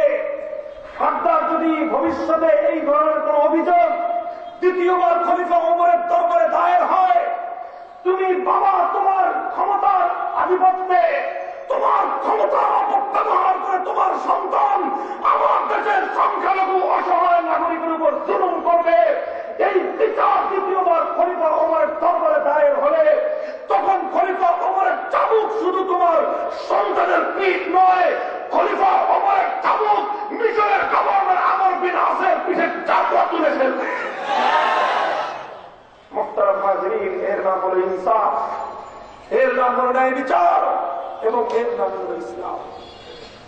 এর নাম হলো ইসলাম। ইসলামের পাতাগুলো খুলেন, ইসলামের ইতিহাসের পৃষ্ঠাগুলো পড়েন। প্রত্যেকটি পৃষ্ঠায় 1000 বছরের ইতিহাসের প্রত্যেকটি যুগে এমন স্বর্ণের ইতিহাস পাবেন। সোনালী অক্ষরে লেখা আছে ইসলাম পৃথিবীতে কিভাবে মানুষের অধিকার মানুষের দুয়ারে দুয়ারে পৌঁছে দিয়েছে। আমি আরো এই টপিক্সের উপর আরো 1-1.5 ঘন্টা বলতে থাকতে পারবো, একটার পর একটা ঘটনা। খলিফা ওমরের যুগ থেকে শাইখুল হাদিসের যুগ পর্যন্ত, খলিফা ওমরের যুগ থেকে মুফতি আমিনের যুগ পর্যন্ত 5 লক্ষ জনতার তাওহীদি বিক্ষুব্ধ নন-মর্চের কাফেলা যখন অযোধ্যা অভিমুখে রওনা করেছিল বাবরি মসজিদ নির্মাণ করবার জন্য, আল্লাহ পাক তার এই গুনাহগার বান্দাকে তৌফিক দিয়েছিলেন সেই অযোধ্যার বাবরি মসজিদ নির্মাণ করবার পবিত্র কাফেলায় শরীক হওয়ার জন্য। যশোরের লং মার্চের কাফেলা যশোরের বাস স্ট্যান্ড থেকে ঝিগরগাছা পর্যন্ত 16 মাইল পথ সকাল 10টা থেকে সন্ধ্যা 6টা পর্যন্ত মার্চ করেছে। 5 লক্ষ জনতা, বিশ্ব মিডিয়া সেটাকে লিখেছে। দৃষ্টির শেষ সীমানা পর্যন্ত শুধু মুসলমানের সাদা টুপি পরা শুভ্র কাফেলা। মুহতারাম হাজিরিন, অসংখ্য অগণিত মন্দিরের মাথা আমরা উঁচু করে দাঁড়িয়ে থাকতে দেখেছি। অসংখ্য অগণিত হিন্দু রমণীদেরকে মাথায় সিঁদুর পরে রাস্তার পাশ দিয়ে হেঁটে যেতে দেখেছি। অসংখ্য অগণিত হিন্দু পুরুষদেরকে ধুতি পরিহিত অবস্থায় নির্বিঘ্নে রাস্তার পাশ দিয়ে আমরা চলে যেতে দেখেছি। আল্লাহর নামে শপথ করে বলতে পারি, কোন একটা মন্দির অথবা কোন একটি হিন্দু যুবক, হিন্দু পুরুষ বা নারীর প্রতি কোন ধরনের অন্যায় আচরণ দূরের কথা একটা ফুলের টোকাও লাগানো হয় না। এই যুগ পর্যন্ত মুসলমানরা এভাবেই সংখ্যালঘুদের প্রতি সাম্প্রদায়িক সম্প্রীতির আদর্শ কায়েম করে এসেছে। কথা ঠিক না? মুহতারাম হাজিরিন, এটা আমি বলতে চাই, এটাই হলো ইসলামের উদারতার আদর্শ, এটাই হলো আল্লাহর পয়গম্বরের সেই হাদিসের বরকত, যে হাদিসের মধ্যে আল্লাহ রাসূল সাল্লাল্লাহু আলাইহি ওয়াসাল্লাম সংখ্যালঘুদের উপর নির্যাতন করবার কারণে আল্লাহর দরবারে বিচার দায়ের করবার অনুমতি দিয়েছেন। কথা ঠিক না বেঠিক?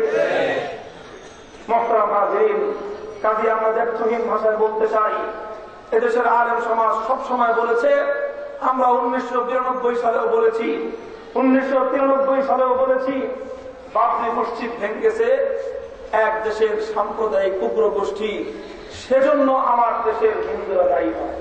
ঠিক, আমার দেশের হিন্দুরা আমাদের কাছে আল্লাহ এবং তার রাসূলের পক্ষ থেকে আমানত। হিন্দুদের প্রত্যেকটি দোকান পাহারা দেওয়ার জিম্মাদারি দেশের মুসলমানদের, হিন্দুদের প্রতিটি বাড়ি ঘরের নিরাপত্তা দেওয়ার দায়িত্ব এদেশের মুসলমানদের, সংখ্যালঘুদের প্রত্যেকটি উপাসনালয় মন্দির প্যাগোডার নিরাপত্তার দায়িত্ব এদেশের জনগণের। কথা ঠিক না? এ কথা ওলামায়ে কেরাম বারবার বলতেছেন, আজও আমরা বলতেছি। কথা ঠিক না? ঠিক, আজও আমরা বলতেছি। আমি আবার স্মরণ করিয়ে দিচ্ছি, খবরদার, খবরদার মুসলমান, নির্যাতন চলতেছে বার্মায় বৌদ্ধদের উপর।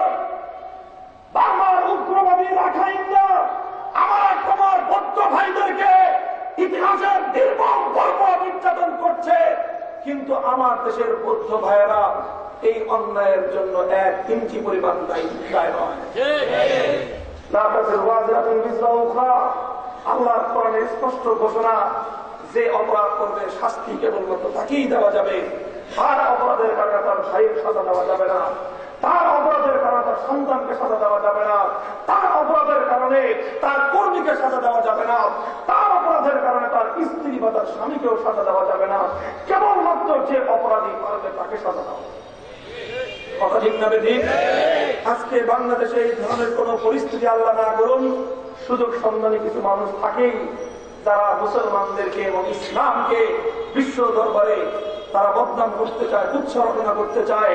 তারাই রাতের অন্ধকারে দেখবেন হঠাৎ করে সাম্প্রদায়িকতা উস্কানি দিবে, হঠাৎ করে তারা কোথাও গিয়ে বৌদ্ধদের প্যাগোডার মধ্যে আগুন ধরিয়ে দিবে, হঠাৎ করে রাতের অন্ধকারে মুখোশ করে তারা হিন্দুদের বাড়িঘরের উপর নির্যাতন করবে।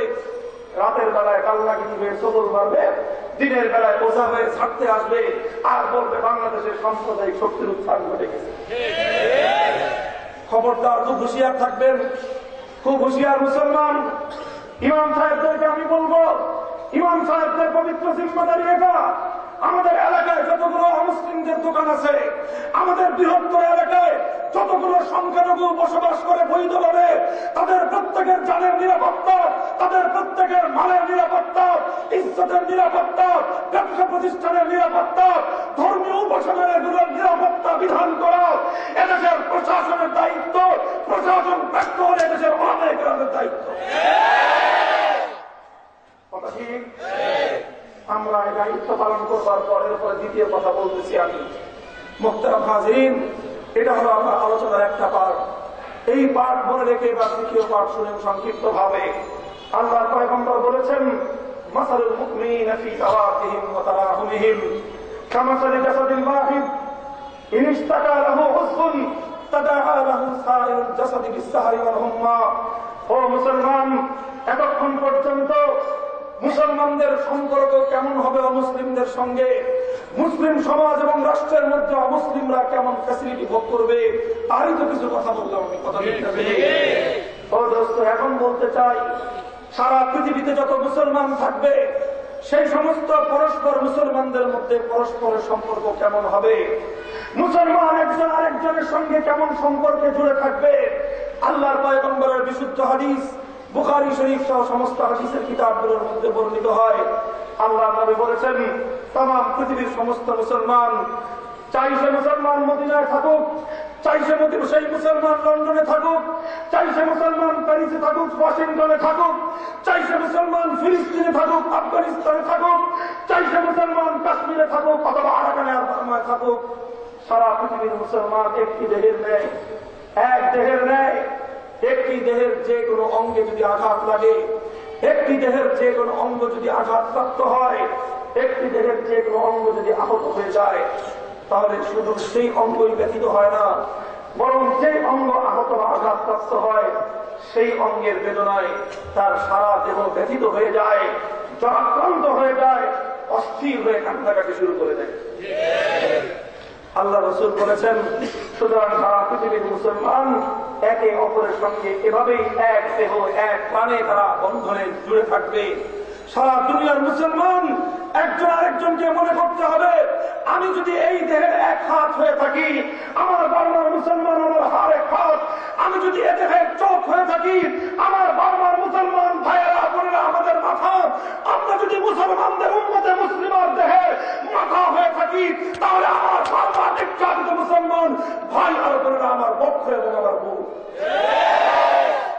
কাজেই সারা পৃথিবীর যে কোনো এক জায়গায় মুসলমানদের উপর আঘাত আসবে, সারা দুনিয়ার মুসলমানদের ব্যথিত হতে হবে, সারা দুনিয়ার মুসলমানদের ঘুম হারাম হতে হবে, সারা পৃথিবীর মুসলমানরা ব্যথিত বেদনায় কুকড়ে উঠতে হবে, সারা পৃথিবীর মুসলমানরা আমাদেরকে আত্মচিৎকার করে তামাম আকাশ বাতাস কাঁপিয়ে তুলতে হবে। এটার নামই হল ইসলাম, এটার নামই হল ঈমান। মুহতারাম হাজিরিন, এটাই হল আল্লাহর পয়গম্বরের আদর্শ। মুসলিমে মুসলিমে এই ভ্রাতৃত্বের বন্ধন কায়েম করেছে ইসলাম, মুসলিমে মুসলিমে হৃদয়ের বন্ধন কায়েম করেছে ইসলাম। এক মুসলমানের সঙ্গে আরেক মুসলমানের এক দেহ এক প্রাণ হওয়ার যে সম্পর্ক ইসলাম আল্লাহর পয়গম্বর ঘোষণা করেছেন, যারাই সম্পর্ক মানে না, যারাই সম্পর্কের মধ্যখানে কোন সীমান্তের দেয়াল কায়েম করতে চায়, তুমি সীমান্ত পূজারী হতে পারো, মদিনা রাসূলের উম্মত হতে পারো না। আবার বলছি, মুসলমান যেমন পৃথিবীর এক দেহ এক প্রাণ, তামাম পৃথিবীর উম্মতে মুসলিমা এক দেহের ন্যায়। এই দেহের মধ্যখানে সীমান্তের দেয়াল দিয়ে যারা বিভক্তির রেখা টানতে চায়, তারা সীমান্তের পূজারী হতে পারে, তারা সোনার মদিনার আল্লাহর পয়গম্বরের উম্মত হতে পারে না। মুহতারাম হাজিরিন, শুধু এটা আল্লাহর পয়গম্বরের ঘোষণাই নয়, ইতিহাসের ধাপে ধাপে মুসলমানরা এভাবেই তাদের অপর মুসলমান ভাইদের প্রতি তাদের হৃদয়ের এই দায়িত্ব, হৃদয়ের এই আকুতি বুকের রক্তের আকারে লিখে ইতিহাস রচনা করে গিয়েছেন। আল্লাহর পয়গম্বরের যুগে ৬ষ্ঠ হিজরিতে আমার নবী গেলেন হুদায়বিয়ার রণাঙ্গনে, উমরা করবেন। উমরার জন্য বাইতুল্লাহর সফর। মক্কাবাসী কুরাইশের বংশ, কুরাইশের কাফেররা আল্লাহর পয়গম্বরকে বাধা দিল, বলল যে ঢুকতে দিব না। আল্লাহর পয়গম্বর মুহাম্মদ আরবি সাল্লাল্লাহু আলাইহি ওয়াসাল্লাম হযরত উসমান রাদিয়াল্লাহু আনহুকে পাঠালেন, যাও মক্কাওয়ালাদের সঙ্গে আলোচনা করো, ওদেরকে বলো আমরা লড়াই করতে আসি নাই, যুদ্ধ করতে আসি নাই, আমরা এসেছি আল্লাহর ঘরের তওয়াফ করতে, আমরা এসেছি আল্লাহর ঘরে উমরা হজ করতে। আমাদেরকে যেন তারা বাধা না দেয়। আমরা উমরা করব, খোদার ঘরের জিয়ারত করব, তওয়াফ করব, সাই করে আবার আমরা আমাদের মদিনার দিকে ফিরে যাব।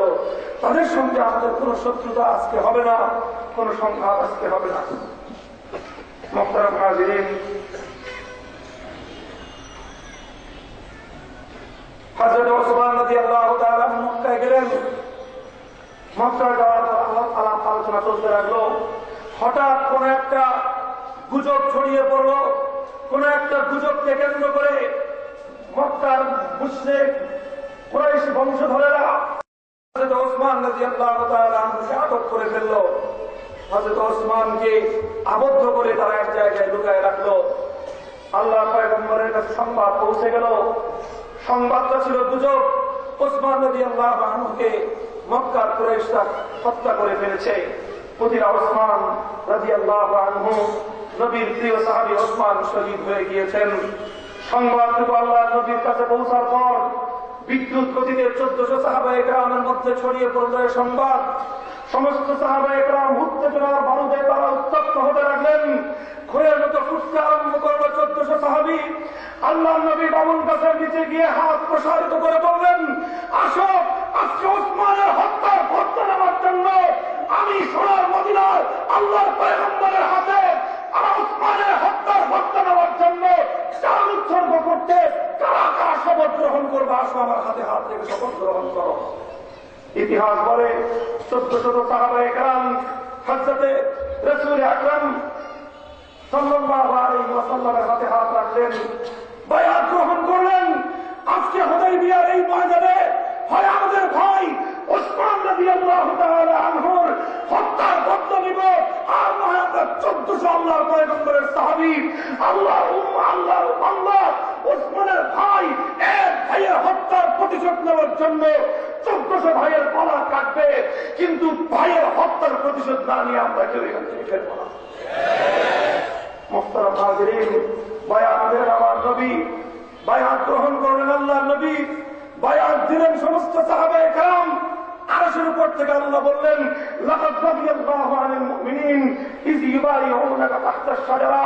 ও আমার পয়গম্বর, দুনিয়াতে অনেক চুক্তি হয়, দুনিয়াতে অনেক লেনদেন হয়, দুনিয়াতে অনেক বায়াত হয়, দুনিয়াতে অনেক শপথ নেওয়া হয়, দুনিয়াতে অনেক শপথ বাক্য পাঠ করা হয়, অনেক রাষ্ট্রপতি শপথ পড়ে, অনেক মন্ত্রী পরিষদ শপথ পড়ে, অনেক এমপিরা শপথ পড়ে, অনেক নেতা নেত্রীরা শপথ পড়ে, কিন্তু খোদার কসম আল্লাহ বললেন আজকে মুসলমান ভাইয়ের হত্যার প্রতিশোধ দিতে গিয়ে অন্য মুসলমানরা যে শপথ করল, কিয়ামত পর্যন্ত আল্লাহর কাছে এই শপথের মতো দামি শপথ আর নয়। মুহতারাম হাজিরিন, ইতিহাস এভাবেই সামনে অগ্রসর হলো। আসুন সপ্তম শতাব্দীতে মুসলমানেরা এভাবে পৃথিবীর দিকে থেকে ইসলাম নিয়ে গেলেন আর মুসলমানের মুখে হাসি ফোটালেন। আজকের ইউরোপ পৃথিবীতে সভ্যতার দাবি করে, সারা পৃথিবীকে ইউরোপ নাকি সভ্যতা শেখায়। আমরা বলতে চাই, চলো সপ্তম শতাব্দীতে আজকের ইউরোপ তখন কোথায় ছিল? আজকের ইউরোপ তো তখন অল্প বর্বরতার অন্ধকারে নিমজ্জিত ছিল। ইউরোপিয়ানরা, ইউরোপের খ্রিস্টানরা কাপড় পরার সভ্যতা তখন জানত না, ল্যাংটা চলাচল করত। ওই সময়ে এক মুসলিম সেনাপতি তারেক বিন জিয়াদ মাত্র 700 সৈনিক নিয়ে আফ্রিকার মহাসমুদ্র পাড়ি দিয়ে জিব্রাল্টার জাবাল তারেকের কাছে গিয়ে তিনি তার নোঙর করলেন। সেই সমুদ্র বন্দরে 7টি জাহাজ ঘিরালেন 700 সৈনিক নিয়ে। তিনি তারপরে সেই ইউরোপের মাটিতে, স্পেনের মাটিতে তিনি পদার্পণ করলেন। সৈনিকদেরকে হুকুম করলেন, পেছনের সমস্ত জাহাজগুলোকে আগুন দিয়ে জ্বালিয়ে দাও। সমস্ত জাহাজগুলো নিজ হাতে আগুন দিয়ে জ্বালিয়ে দিয়ে 700 সৈনিককে তারেক বিন জিয়াদ লক্ষ্য করে এক উত্তেজনাপূর্ণ আবেগময় ভাষণ দিয়েছিলেন। বলেছিলেন, আমার মুসলমান ভাইয়েরা তাকিয়ে দেখো, পেছন দিকে উন্মুক্ত তরঙ্গমালা অথই সমুদ্র, সামনের দিকে তোমাদের শত্রু আল্লাহর জমিন, স্পেনের মাটি, ইউরোপের মাটি। মানবাধিকার এখান থেকে হারিয়ে গেছে, মানবতা আজকে এখানে ভুলণ্ঠিত, মানুষে মানুষের অধিকার নাই। আমরা এসেছি আজকে সোনার মদিনার ইসলামের মানবতার পয়গাম নিয়ে। আমরা এসেছি এই জমিনের মধ্যে সভ্যতার পতাকা উত্তীর্ণ করব। আমাদের সামনে দুটি পথ, এক হলো পিছনের এই মহাসমুদ্রের মধ্যে তলিয়ে নিজেদের জীবনকে নিঃশেষ করে দেওয়া, আরেকটা পথ হলো এই খোদার জমিনে কাপুরুষের মতো নয়, বরং ভীরুর মতো নয়, বরং সিংহ সাক্ষরের মতো সামনের দিকে রণাঙ্গনে যুদ্ধ করে 700 সৈনিকের মাধ্যমে লক্ষ সৈনিকদেরকে পরাজিত করে খোদার জমিন আমরা দিনের ঠান্ডা সমুন্নত করতে হবে। ইতিহাস কি রেখে? ইতিহাস রেখে সমুদ্রে ডুবে মরতে হয় নাই। 700 মুসলমান জীবনের মায়াকে যখন ত্যাগ করেছিলেন, 700 মুসলমান যখন তাদের জীবনের সমস্ত চাওয়াকে মহাসমুদ্রের মধ্যে তলিয়ে দিয়েছিল, 700 মুসলমানদের পায়ে এসে ইউরোপ বিজয়ের রাজ মুকুট মাথায় হামাগুড়ি দিয়ে পড়েছিল। যেমন তারেকের সেই পাহাড়ের সর্বোচ্চ চূড়ায় ইসলামের হেরালে বিশাল উদ্দিন হয়েছিল। আসো আমরা তোমার এই মাটিতে, আসো আমাদের এই হিন্দুস্তানের মাটিতে। একই 7ম শতাব্দীর গোড়ার কথা, 7ম শতাব্দীর গোড়ার কথা। এই জমিনে এই অঞ্চলের হিন্দুস্তান, গোটা এই ভারতবর্ষের ঐতিহ্যবাহী নগরী হল সিন্ধু, সিন্ধু প্রদেশ। সেই সিন্ধুর একটা এলাকা ছিল দেবল, দেবল রাজ্য নামে পরিচিত। সিন্ধুর সেই সমুদ্র বন্দর এলাকা দেবল, দেবলে একজন রাজা ছিল, রাজা দাহির। সেই রাজা দাহির এক মুসলিম নাবিক দলকে অন্যায়ভাবে বন্দী করল। মুসলিম নাবিক দলকে বন্দী করে অন্ধকার কারা প্রকোষ্ঠের মধ্যে তাদেরকে নির্যাতন করল। যে কোনো উপায়ে সেই বন্দিশালা থেকে এক মুসলমানের বোন একটি গোপন চিঠি লিখে কোন একজন নাবিকের মাধ্যমে পাঠিয়ে দিল হিজাজে। সোনার মক্কা মদিনার হিজাজ আরবের মাটির শাসক তখন ছিল এক মুসলমানদের শাসক, ইতিহাসে যার নাম লেখে হাজ্জাজ বিন ইউসুফ। এই মুসলমান বোন কারাগারের অন্ধকার প্রকোষ্ঠে থেকে রাজা তাহিরের জুলুম এবং নির্যাতন নিষ্পেষিত অবস্থায় একটি পত্র লিখেছিল, ও মুসলমানের সন্তান হাজ্জাজ বিন ইউসুফ, ক্ষমতার মুখে আজ তুমি অন্ধ হয়ে আছো, ক্ষমতার স্বাদ উপভোগ করতে তুমি ব্যস্ত আছো, অথচ তোমার মুসলমান মায়ের সন্তান আজকে হিন্দুস্তানের দেবল রাজা তাহিরের অন্ধকার প্রকোষ্ঠের মধ্যে মৃত্যুর প্রহর গুনতেছে। আজকে তোমার বোনের ইজ্জত আজকে এক নরপশু একজন ধর্ষকের হাতে আজকে তার ইজ্জত লুণ্ঠিত হওয়ার উপক্রম। এখনই সময় হয়নি, এখনই কি সময় হয়নি ঘুম ভেঙে জাগ্রত হওয়ার? এখনো কি সময় হয়নি হিজাজের আরামদায়ক গতি ছেড়ে দিয়ে হিন্দু রাজা তাহিরকে পরাজিত করে দেবল রাজ্যে তোমার বোনকে অন্ধকার কাল প্রকোষ্ঠ থেকে মুক্ত করার? এখনো কি তোমার সময় হয়নি? মুহতারাম হাজিরিন, ইতিহাস দেখে চিঠি পৌঁছে গেল হাজ্জাজ বিন ইউসুফের হাতে। রাতের অন্ধকারে হাজ্জাজ বিন ইউসুফের ঘুমের আরামের ঘুম হারাম হয়ে গেল। স্ত্রী জিজ্ঞাসা করল, কি হলো তোমার, ঘুমাও না কেন? বলে, আমার বোন হিন্দুস্তানে দেবল রাজ্যের মধ্যে অন্ধকার কারা প্রকোষ্ঠের মধ্যে দিন গুজরান করতেছে। বোনকে অন্ধকার কারাগারের মধ্যে রেখে, বোনের ইজ্জতকে হুমকির মুখে রেখে কোন মুসলমান শান্তির আরামের ঘুম ঘুমাতে পারে না। এরপরে ইতিহাস বিস্ময়ের ভরা ইতিহাস, এরপরে ইতিহাস পৃথিবীতে অবিশ্বাস্য ইতিহাস রচিত হল। হাজ্জাজ বিন ইউসুফ নিজের আপন ভ্রাতুষ্পুত্র, নিজের কন্যার জামাতা মুহাম্মদ বিন কাসেম, বয়স হল তার মাত্র তখন 17 বছর। কত বছর? 17 বছর। যেই বয়সের সন্তানদেরকে আমরা খেতার নিচে ঘুম পাড়ায় রাখি, সেই বয়সের সন্তানদেরকে আমরা বলি যে বাবা তুমি হরলিক্স খাও, সেই বয়সের সন্তানদের পিছনে আমরা বাবারা মায়েরা হরলিক্সের পাতিল আর দুধের বোতল নিয়ে আমরা ঘোরাঘুরি করি, সেই বয়সের সন্তানদেরকে আমরা বলি যে খুব ভয়াবহ, খুব নিরাপদে থাকবা। খুব সমস্যা, সন্ধ্যা হলে বাড়িতে ফিরে আসবা সন্ধ্যার আগেই, খবরদার খবরদার বাইরে যাবা না। 17 বছরের ছোট বালকদেরকে আমরা আজকে খেলনা কিনে দেই, 17 বছরের বালকদেরকে আমরা বলি ঘরের মধ্যে তোমরা ক্রিকেট আর ফুটবল নিয়ে, তোমরা র্যাকেট আর ব্যাডমিন্টন নিয়ে খেলাধুলা করো। 17 বছরের সন্তান, 17 বছরের যুবক সেনাপতি মোহাম্মদ বিন কাসেম রওনা করলেন হিজাজ থেকে, যাত্রা করলেন আরবের মাটি থেকে, সফর করে আসলেন হিন্দুস্তান, সিন্ধু প্রদেশে গেলেন, দেবল রাজ্যে অন্তর্ভূত হলেন। দেবল রাজ্যে প্রবেশ করে রাজা তাহিরের তাখতে তাওয়াজ ভেঙ্গে খান করলেন, অত্যাচারী জালিমের পতন ঘটালেন, জালিমের সিংহাসন আগুন দিয়ে পুড়িয়ে দিলেন, কারাগারে অন্ধকার প্রকোষ্ঠ ভেদ করলেন, লৌহ প্রাচীর ভেঙ্গে নিজের বনকে মুক্ত করে আল্লাহর আকাশ আর জমিনের মধ্যখানে দাঁড়িয়ে বলেছিলেন, এখন আমি মরে গেল আমার আফসোস নাই, আমার বোন আজকে কোন ধর্ষকের হাতে লজ্জিত অবস্থায় কারারুদ্ধ নয়। মোহতারাম হাজিরিন, আসো, আজকে তো শাহজালালের নাম বিক্রি করে বাঙালিরা ভালোই খাও। শাহজালালের নাম বিক্রি করবার তো তোমাদের কোনো অভাব নাই, নির্বাচনের আগে একবার, নির্বাচনের পরে একবার।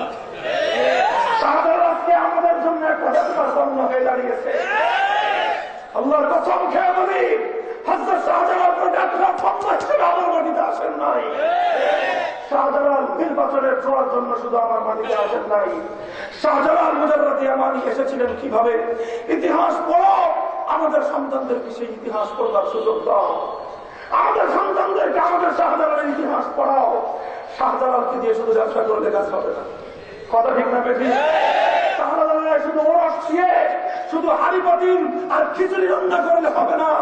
শাহজালাল খিচুড়ির নামও না, শাহজালাল ওরসের নামও না, শাহজালাল সিন্নির নামও না, শাহজালাল ফিন্নির নামও না, শাহজালাল নির্বাচনের নামও না, শাহজালাল ধান্দাবাজের নামও না। শাহজালাল হল আল্লাহর জমিনে মানবতার পয়গাম এবং মানবতার ঝান্ডা উত্তীর্ণকারী এক মুজাহিদের নাম। মুহতারাম হাজিরিন, 11 শতাব্দীর ইতিহাস বলতেছি। এই আমাদের বাংলাদেশের পূর্বাঞ্চল সিলেটের এক রাজা ছিলেন গৌর গোবিন্দ, ঘোষণা করেছিলেন যে আমার এই রাজ্যের মধ্যে কোন মুসলমান আল্লাহর হালালকৃত পশু গরু জবাই করতে পারবে না। মুহতারাম হাজিরিন, আল্লাহর কোরআন মুসলমানদের জন্য যে পশু হালাল করলেন, সৃষ্টি করতে হালাল করলেন, বললেন এটা আমি তোমাদের জন্য, তোমাদের খাবারের জন্য সৃষ্টি করেছি, এটা আমার তোমাদের জন্য খাবারের নিয়ামত দিয়েছি। গৌর গোবিন্দ সে নিষিদ্ধ করলো গরু জবাই করা। সিলেটের এক যুবক, নাম তার বুরহানুদ্দিন, দীর্ঘদিন নিঃসন্তান থাকবার পর আল্লাহ পাক তার কোল জুড়ে ঔরসে একটি সন্তান দান করবেন। তাদের মতো ফুটফুটে সন্তান জন্মগ্রহণ করবার আনন্দে সেই বুরহানুদ্দিন আল্লাহর নামে একটি গরু দিয়ে নিজের সদ্য প্রসূত সন্তানের আকিকা করলো, গরু জবাই করলো। অত্যন্ত সংগোপনে, অত্যন্ত নিরাপদে করলেন, যেন কারো ধর্মীয় সেন্টিমেন্টে আঘাত না লাগে। কিন্তু আল্লাহ পাকের মঞ্জুর ছিল ভিন্ন কিছু, আল্লাহ পাক পুত্রদের দ্বারা লিখে রেখেছিলেন ভিন্ন কিছু। একটা চিল এসে সেই গরুর গোশতের একটা টুকরো ছোট নিয়ে যায়, সেই গরুর গোশত টুকরো দিয়ে গৌর গোবিন্দের রাজপ্রাসাদের উপর নিপতিত হয়। গৌর গোবিন্দের কোন একজন চালা গিয়ে এই গরুর গোশতের টুকরা তার কাছে নিয়ে উপস্থাপন করে, আর বড় মুসলমানরা এ রাজ্যে গরু জবাই করতেছে। গৌর গোবিন্দ ক্ষিপ্ত হল, গোটা রাজ্যময় গোয়েন্দা প্রেরণ করলো, খুঁজে বের করো কোন মুসলমান গরু জবাই করেছে। খুঁজতে খুঁজতে খুঁজতে খুঁজতে বুরহানুদ্দিনের বাড়ি পর্যন্ত এসে পৌঁছলো। সেখানে এসে তারা গরু জবাই করবার আলামত সন্ধান করে বের করলো। বের করবার পর বুরহানুদ্দিনকে গ্রেফতার করে গৌর গোবিন্দের কাছে উপস্থাপন করা হলো। বুরহানুদ্দিনকে জিজ্ঞাসা করবার পর সত্য কথা তিনি বললেন, সন্তান দিয়েছে আল্লাহ পাক, শুকরিয়া আদায় করে সন্তানের ভবিষ্যৎ কল্যাণ কামনায় গরু জবাই করে আমি আকিকা করেছি। সঙ্গে সঙ্গে অত্যাচারী রাজা গৌর গোবিন্দ শুধুমাত্র একটি পশুকে বৈধ পন্থায় খোদার হুকুমে জবাই করবার অপরাধে বুরহানুদ্দিনের এক হাত, ডান হস্তটা কর্তন করে হাত কেটে ফেলে। এখানে তার অত্যাচারের, তার জুলুমের সীমানা এখানে শান্ত হয় নাই। সঙ্গে সঙ্গে পেয়াদা পাঠিয়ে, পুলিশ পাঠিয়ে সেই বুরহানুদ্দিনের ঘর থেকে তার ঔরসজাত ফুটফুটে টুকটুকে নিষ্পাপ মাসুম বাচ্চাকে ধরে আনলো, পিতার সামনে সেই বাচ্চাকে দ্বিখণ্ডিত করলো। যে বাচ্চা জন্মের কারণে আনন্দিত হয়ে তুমি গরু জবাই করেছো, সেই বাচ্চাকে দ্বিখণ্ডিত করে দিলাম। মুহতারাম হাজিরিন, পিতার সামনে তার সন্তান নিহত হলো, পিতার সামনে সন্তান নির্মমভাবে ছটফট করে মরল। অত্যাচারী তার তরবারির আঘাতে, ধারালো আঘাতে পিতার পরিচার টুকরা সন্তানকে দ্বিখণ্ডিত করলো। এই অবস্থায় বোরহানুদ্দিনকে ছেড়ে দিল। পাগল পারা পিতা আদরের সন্তান, কলিজার টুকরা সন্তান হারিয়ে পাগল আর উম্মাদের মতো দেশে দেশে ঘুরতে আরম্ভ করলো। ফরিয়াদের বাড়ি নিয়ে বিভিন্ন শক্তিশালী মানুষের কাছে গিয়ে ফরিয়াদ জানাতে লাগলো, জুলুমের বিচার চাইতে লাগলো। চাইতে চাইতে এই বঙ্গ থেকে চলে গেল দিল্লিতে। দিল্লির ক্ষমতার মস্তক তখন এক ন্যায়পরায়ণ শাসক প্রতিষ্ঠিত, নাম হলো তার আলাউদ্দিন শাহ। আলাউদ্দিন শাহর কাছে গিয়ে বোরহানুদ্দিন এই কথা বলবার সঙ্গে সঙ্গে আলাউদ্দিন শাহ বললেন, লাব্বাইক, মুসলমানের সন্তানকে দ্বিখণ্ডিত করলো, নিষ্পাপ মাসুম বাচ্চাকে দ্বিখণ্ডিত করলো। এত বড় জালিমের হাত থেকে প্রতিশোধ না নিয়ে আলাউদ্দিন শাহ নিবৃত এবং নিশ্চিন্ত থাকতে পারে না। কাজেই ফরিয়াদি বোরহানুদ্দিন, তুমি নিশ্চিন্ত থাকো, এই জুলুমের বিচার হবে।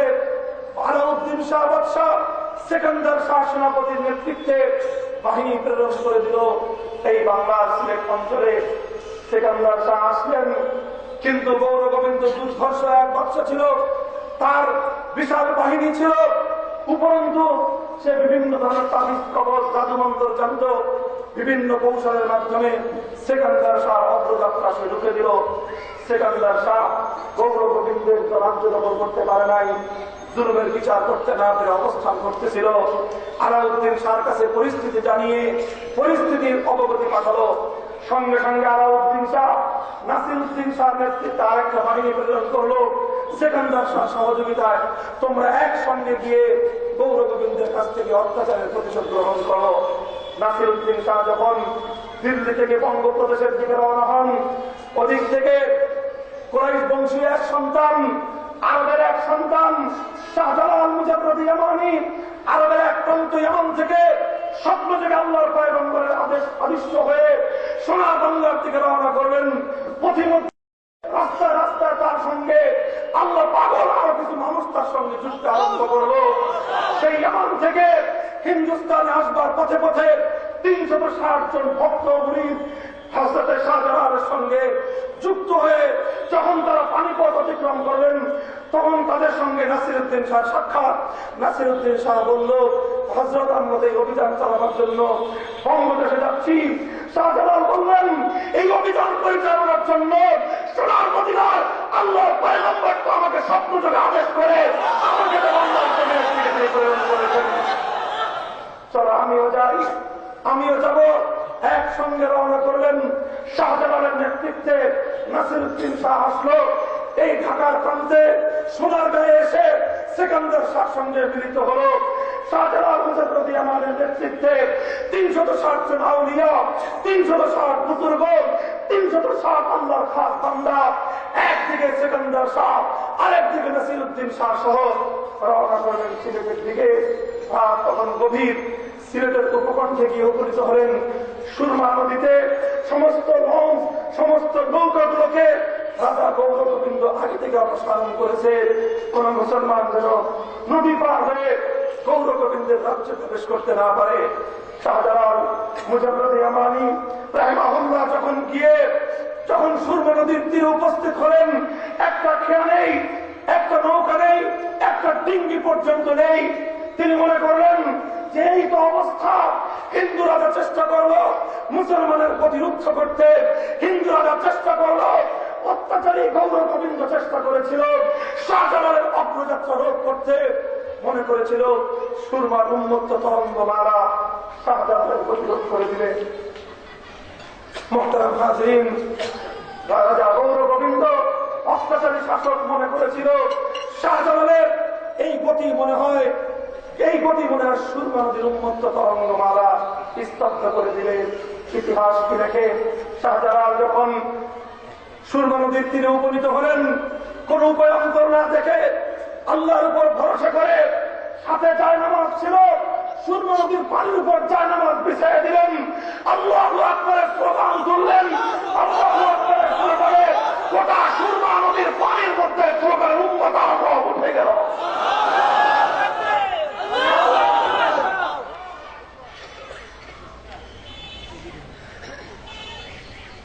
মুহতারাম হাজিরিন, ইতিহাস এখানেই শেষ নয়। শাহজালাল জায়নামাজ বিছিয়ে সুরমা নদী পার হলেন, সিলেটের মাটিতে পদার্পণ করে আল্লাহু আকবারের ধ্বনি দিলেন। আল্লাহর নারায়ে তাকবীরের ধ্বনি শুনে গৌর গোবিন্দ রাজপ্রাসাদ থরথর করে কেঁপে উঠল। গৌর গোবিন্দ পেছন দরজা দিয়ে জঙ্গলের দিকে পালিয়ে গেল। পালিয়ে গিয়ে আত্মরক্ষা করতে পারে নাই। এক পরমাণুদ্দিনের নিষ্পাপ সন্তানকে হত্যা করবার চরম মাসুল তাকে গুনতে হল। হত্যাকাণ্ডের জন্য তার বিরুদ্ধে শাহজালাল মুজাররদ ইয়ামানি মৃত্যুদণ্ডের বিচার কার্যকর করলেন। মুহতারাম হাজিরিন, এই হল ইসলামের ইতিহাস। এদেশের মাটিতে ইসলাম এসেছে শাহজালালের নামে, এদেশের মাটিতে ইসলাম এসেছে শাহ মাকদুমের নামে, এদেশের মাটিতে ইসলাম এসেছে খান জাহানের নামে, এদেশে ইসলাম এসেছে শাহ ফারান রহমাতুল্লাহ আলাইহির নামে। আজ মুসলমান আমরা তাদের নাম ভাঙলে ওরস করি, আর আমরা তাদের নাম ভাঙলে ফিন্নি আর সিন্নি খাই। আল্লাহর কসম, তারা ফিন্নিও আনেন নাই, সিন্নিও আনেন নাই, তারা তাদের সঙ্গে করে জিলাপিও আনেন নাই, আমিত্তিও আনেন নাই, সঙ্গে করে ওরসের বেদাতও তারা আনেন নাই। তারা সঙ্গে করে এনেছিলেন এক মুসলমান ভাইয়ের প্রতি আরেক মুসলমান ভাইয়ের আন্তরিক দরদ। তারা সঙ্গে করে এনেছিলেন কিভাবে আল্লাহর উপর ভরসা করে মুসলমান এক উন্মুক্ত তরঙ্গমালার সুরমা নদী পার হতে পারে। সেই সুন্নতে পয়গম্বর, সেই সুন্নতে সাহাবা। সেই প্রথম যুগের ইতিহাস আবার বাংলার মাটিতে শাহজালালের দ্বারা পুনরুজ্জীবিত হয়েছিল। ইতিহাস দেখে উকবা ইবনে নাফে আল্লাহর পয়গম্বরের সাহাবী সৈনিকদেরকে নিয়ে আফ্রিকায় গেলেন, ইসলামের মিশন অর্জন করবেন। সৈনিকদের থাকবার নিরাপদ কোনো জায়গা নাই, থাকবে কোথায়? সবাই বলল থাকতে হলে একটাই জায়গা আছে, জঙ্গলে থাকতে হবে। যেন যেন জঙ্গল নয়, পৃথিবীর সবচেয়ে ভয়ঙ্কর আফ্রিকার জঙ্গল। উকবা ইবনে নাফে বললেন ঠিক আছে, জঙ্গলে আমরা থাকবো। জঙ্গলে থাকবেন কিভাবে? ভয়ঙ্কর বাঘ, ভয়ঙ্কর সিংহ, ভল্লুক, বড় বড় অজগর সাপ, আরো ঘাম না জানা বিচ্ছুগুলো, ভয়ঙ্কর সমস্ত এই সকল সাপ পোকা মাকড়দের হিংস্র প্রাণীদের আবাসস্থল এখানে। আল্লাহর নবীর সাহাবী উকবা ইবনে নাফে রাদিয়াল্লাহু তাআলা আনহু আফ্রিকার জঙ্গলের প্রান্তে গিয়ে দাঁড়ালেন, আর তিনটি ডাক দিলেন, আইয়াতুহাস সিবা, আইয়াতুহাল হাশারাত, আইয়াতুহাল হাওয়াম, ইন্না আসহাব রাসূলিল্লাহ সাল্লাল্লাহু আলাইহি ওয়াসাল্লাম ইন্না নাযিরুন ফারহালু ফামান ওয়াজাদনা বাদু কাতালনাহু। হে আফ্রিকার জঙ্গলের হিংস্র সাপগুলো, হে আফ্রিকার জঙ্গলের হিংস্র পশুগুলো, হে আফ্রিকার জঙ্গলের হিংস্র পোকামাকড়গুলো, আমি আল্লাহর নবীর সাহাবী উকবা বলতেছি, আমরা নবীর পয়গাম নিয়ে, ইসলামের মানবতার স্লোগান নিয়ে আজকে আমরা আফ্রিকায় এসেছি। এ মাটিতে আমরা মানবতার আদর্শ কায়েম করব, এ মাটিতে আমরা ইসলামের বিজয় নিশান উৎক্ষেপ করব। আমাদেরকে থাকতে হলে আফ্রিকার জঙ্গলের একটা অংশ প্রয়োজন। আমি একটা অংশ নির্ধারণ করে দিলাম, হে হিংস্র প্রাণী আর হিংস্র সাপ পোকামাকড় গুলো, তোমাদেরকে আমি আলটিমেটাম ঘোষণা করতেছি, 1 ঘন্টার সময় দেওয়া হলো, এই অঞ্চলটুকু ছেড়ে দিয়ে তোমরা আফ্রিকার গহীন অঞ্চলে চলে যাও। ফামান ওয়াজাদনা বাদু কাতালনাহু, 1 ঘন্টা সময় দিলাম, বেশি সময় আমাদের হাতে নাই। 1 ঘন্টার পর তোমাদের যাদেরকে এই এলাকায় পাওয়া যাবে তাদের বিরুদ্ধে কিন্তু শাস্তিমূলক ব্যবস্থা গ্রহণ করা হবে। মুহতারাম হাজিরিন, ইতিহাস লেখে আল্লাহর পয়গম্বরের সাহাবীর এই ঘোষণা শুনে আফ্রিকার জঙ্গলের হিংস্র বাঘগুলো তাদের বাচ্চাদেরকে কামড় দিয়ে, হিংস্র সিংহগুলো তাদের বাচ্চাদেরকে গলায় দিয়ে, হিংস্র ভয়ঙ্কর অজগর সাপগুলো ছোট ছোট বাচ্চা পোকামাকড়গুলোকে নিয়ে দলে দলে আফ্রিকার জঙ্গলের বিরাট অঞ্চল খালি করে দিয়ে আল্লাহর পয়গম্বরের সাহাবীদের জন্য আর ইসলামের সৈনিকদের জন্য বিশাল এলাকা উন্মুক্ত করে দিয়েছিল। আজও পৃথিবীর ইতিহাসে মুসলমানদের প্রাচীনতম বিশ্ববিদ্যালয় জামিয়াতুস সাইতুনা, জামিয়াতুল জাইতুনা সেই এলাকায় প্রতিষ্ঠিত হয়েছে, যেই এলাকায় সাহাবীদের পয়গাম এবং আহ্বানে হিংস্র পশুগুলো মুসলমানদের জন্য ময়দান খালি করে দিয়েছিল। মুসলমান, এই সব কথার দ্বারা একটা কথাই বলতে চাই, আজ মোহাম্মদ বিন কাসেম নাই কিন্তু তার ইতিহাস আছে, আজ তারেক বিন জিয়াদ নাই কিন্তু ইতিহাসের পাতায় তার নাম স্বর্ণাক্ষরে লিখিত আছে, আজ শাহজালাল মুজাদ্দিদ আমানি নতুন করে আজ বাংলাদেশে আসবেন না কিন্তু তার আদর্শ আমাদের কাছে চিন্তা আছে। ও মুসলমান, ভয়ের কোনো কারণ নাই, ভীতির কোনো কারণ নাই। আজ আরেকবার উকবা বিন নাফের মতো বাংলাদেশের সীমান্তে বারবার মুসলমান ভাইদেরকে রক্ষা করে আমাদের বলবার সময় এসেছে, আমাদের সীমান্তের বিজিবি ভাইদের বলবার সময় এসেছে, বাংলাদেশের সেনাবাহিনীর বলবার সময় এসেছে, আমাদের মাননীয় প্রধানমন্ত্রীর একথা বলবার সময় এসেছে। বারবার যদি আর কোন মুসলমানের উপর আঘাত করা হয়, বাংলাদেশের 15 কোটি তৌহিদি জনতা বারবার থেকে ধাবিত হবে, বারবার থেকে ধাবিত হবে।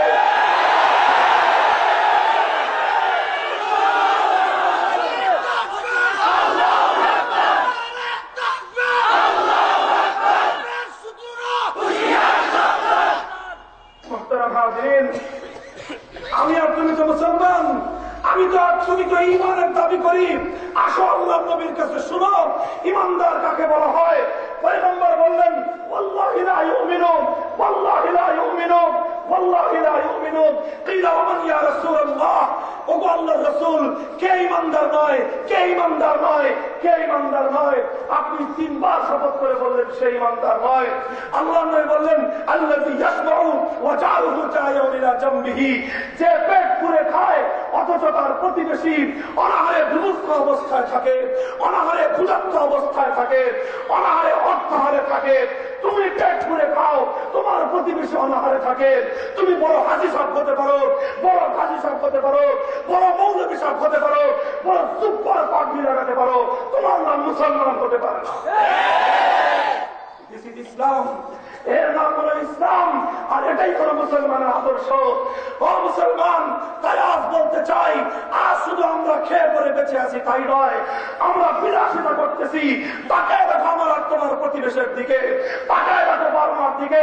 রাত গভীরে আমার আর তোমার মায়েরা যখন জীবন বাঁচানোর তাগিদে শুধুমাত্র জীবনের মায়াটুকু নিয়ে নিজের সন্তানদেরকে বক্ষে ধারণ করে, এক সন্তান বঙ্গোপসাগরে ভেসে গেছে, স্বামীকে তার রাখাইনরা নির্মমভাবে গুলি করে খুন করেছে, মৃত স্বামীকে পেছনে ফেলে বঙ্গোপসাগরে আরেক সন্তানকে ফাঁসিয়ে দিয়ে এক মা যখন নিজের ইজ্জতটুকু বাঁচানোর জন্য তার বুকের সন্তান ধারণকে, বুকের এক কলিজার টুকরোকে ধারণ করে আমার তোমার সীমান্তে এসে ফরিয়াদ জানায়, আমাকে কমপক্ষে গুলি করে খুন করে দাও, বার্মায় ফেরত পাঠিও না, কারণ এখানে মরলে আমার জীবন যাবে, বার্মায় গেলে আমার ইজ্জত লুণ্ঠন করে আমার জীবন যাবে।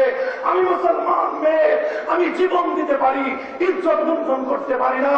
ও বাংলাদেশের শাহজালালের সন্তান মুসলমানরা, তোমার বোন তোমাদের কাছে এক বোন এক মা ইজ্জতের নিরাপত্তা চায়, কিন্তু আমার বড় দুঃখ আর আফসোস লাগে, সেই মা যখন শাহজালালের পবিত্র বাংলায় মাথা কাটার আশ্রয়টুকু, ইজ্জতের ঠাইটুকু যখন না পায়, ওদের কসম খেয়ে বলি বিশ্ব দরবারে মুখ দেখাবার মতো কোন অবস্থা আমাদের থাকতে পারে না। কাজে আজ আমাদের একটাই কথা, মুহতারাম হাজিরিন, মনে করবেন না এটা রাজনীতি। না না, এগুলো রাজনীতি নয়। এগুলো যদি রাজনীতি হয় তাহলে এর বাইরে ইসলাম বলতে কিছুই নাই। এগুলো যদি রাজনীতি হয় এর বাইরে ইমান বলতে কিছুই নাই। কিছু মানুষ আছে আমার এই কথাগুলো শুনে চিৎকার করি কেন, অনেকে আমাকে অভিযোগ করে যদি রাস্তায় বলতে পারেন না, এত জোরে জোরে চিৎকার করেন কেন? আরে মুসলমান, শাহজালাল তো চিৎকার করে দিয়েই, শাহজালাল তো আল্লাহু আকবার ধ্বনি দিয়েই তো গৌর গোবিন্দের তার শোষণ এবং জুলুমের পতন ঘটিয়েছে। তাহলে সেইটা সেই শাহজালালের তরফে যাও কেন? সেই শাহজালালের নারায়ে তাকবীর যদি তোমার পছন্দ না হয়, সেই শাহজালালের আল্লাহু আকবারের ধ্বনি যদি তোমার পছন্দ না হয়, তবে তুমি কেন শাহজালালের নাম বিক্রি করে বাংলাদেশের মর্যাদা বিশ্ব দরবারে মাথা উঁচু করতে চাও কেন?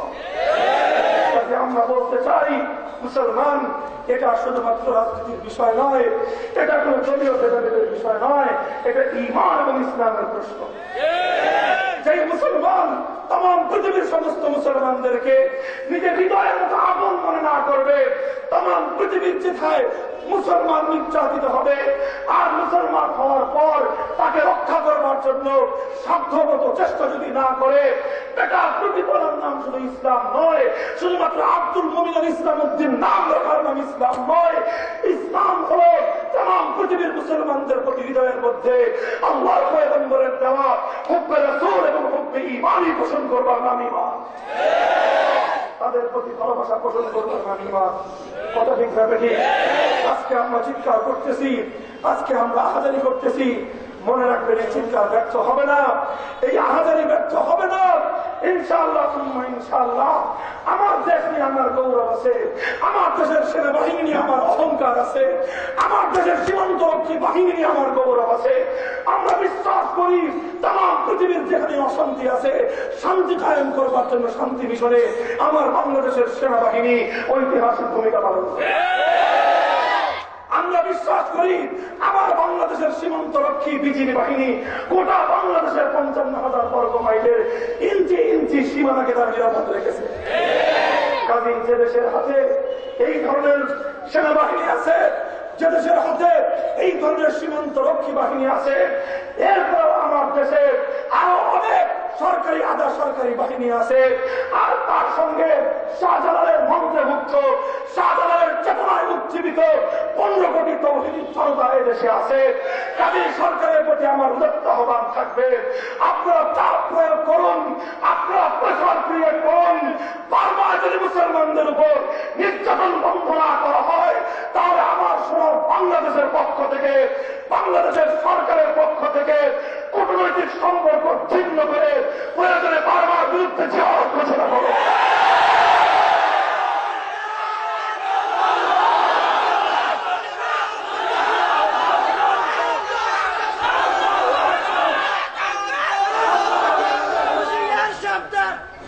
মুহতারাম হাজিরিন, আল্লাহ পাক আমাদের হৃদয়ের মধ্যে ঈমানি জজবা দান করুন, ঈমানি সেই উত্তেজনা দান করুন। মুহতারাম হাজিরিন, আল্লাহর পয়গম্বর এই কথাই বলেছেন, আল্লাহর কোরআন এই কথাই বলেছে, আশিদ্দাউ আলাল কুফার রুহামাউ বাইনাহুম, তোমার দেশের সংখ্যালঘুদেরকে রক্ষা করার প্রয়োজনে জীবন দাও, তোমার দেশের বৌদ্ধদেরকে রক্ষা করবার জন্য জীবন দাও, তোমার দেশের নিষ্পাপ হিন্দুদেরকে, নিরপরাধ সংখ্যালঘুদেরকে তাদের জীবন, তাদের যৌবন, তাদের সম্পদ, তাদের বাড়িঘর, তাদের মন্দির প্রাঙ্গণকে রক্ষা করবার জন্য প্রয়োজনে তুমি জীবন দাও, তোমার নাম হবে শহীদ।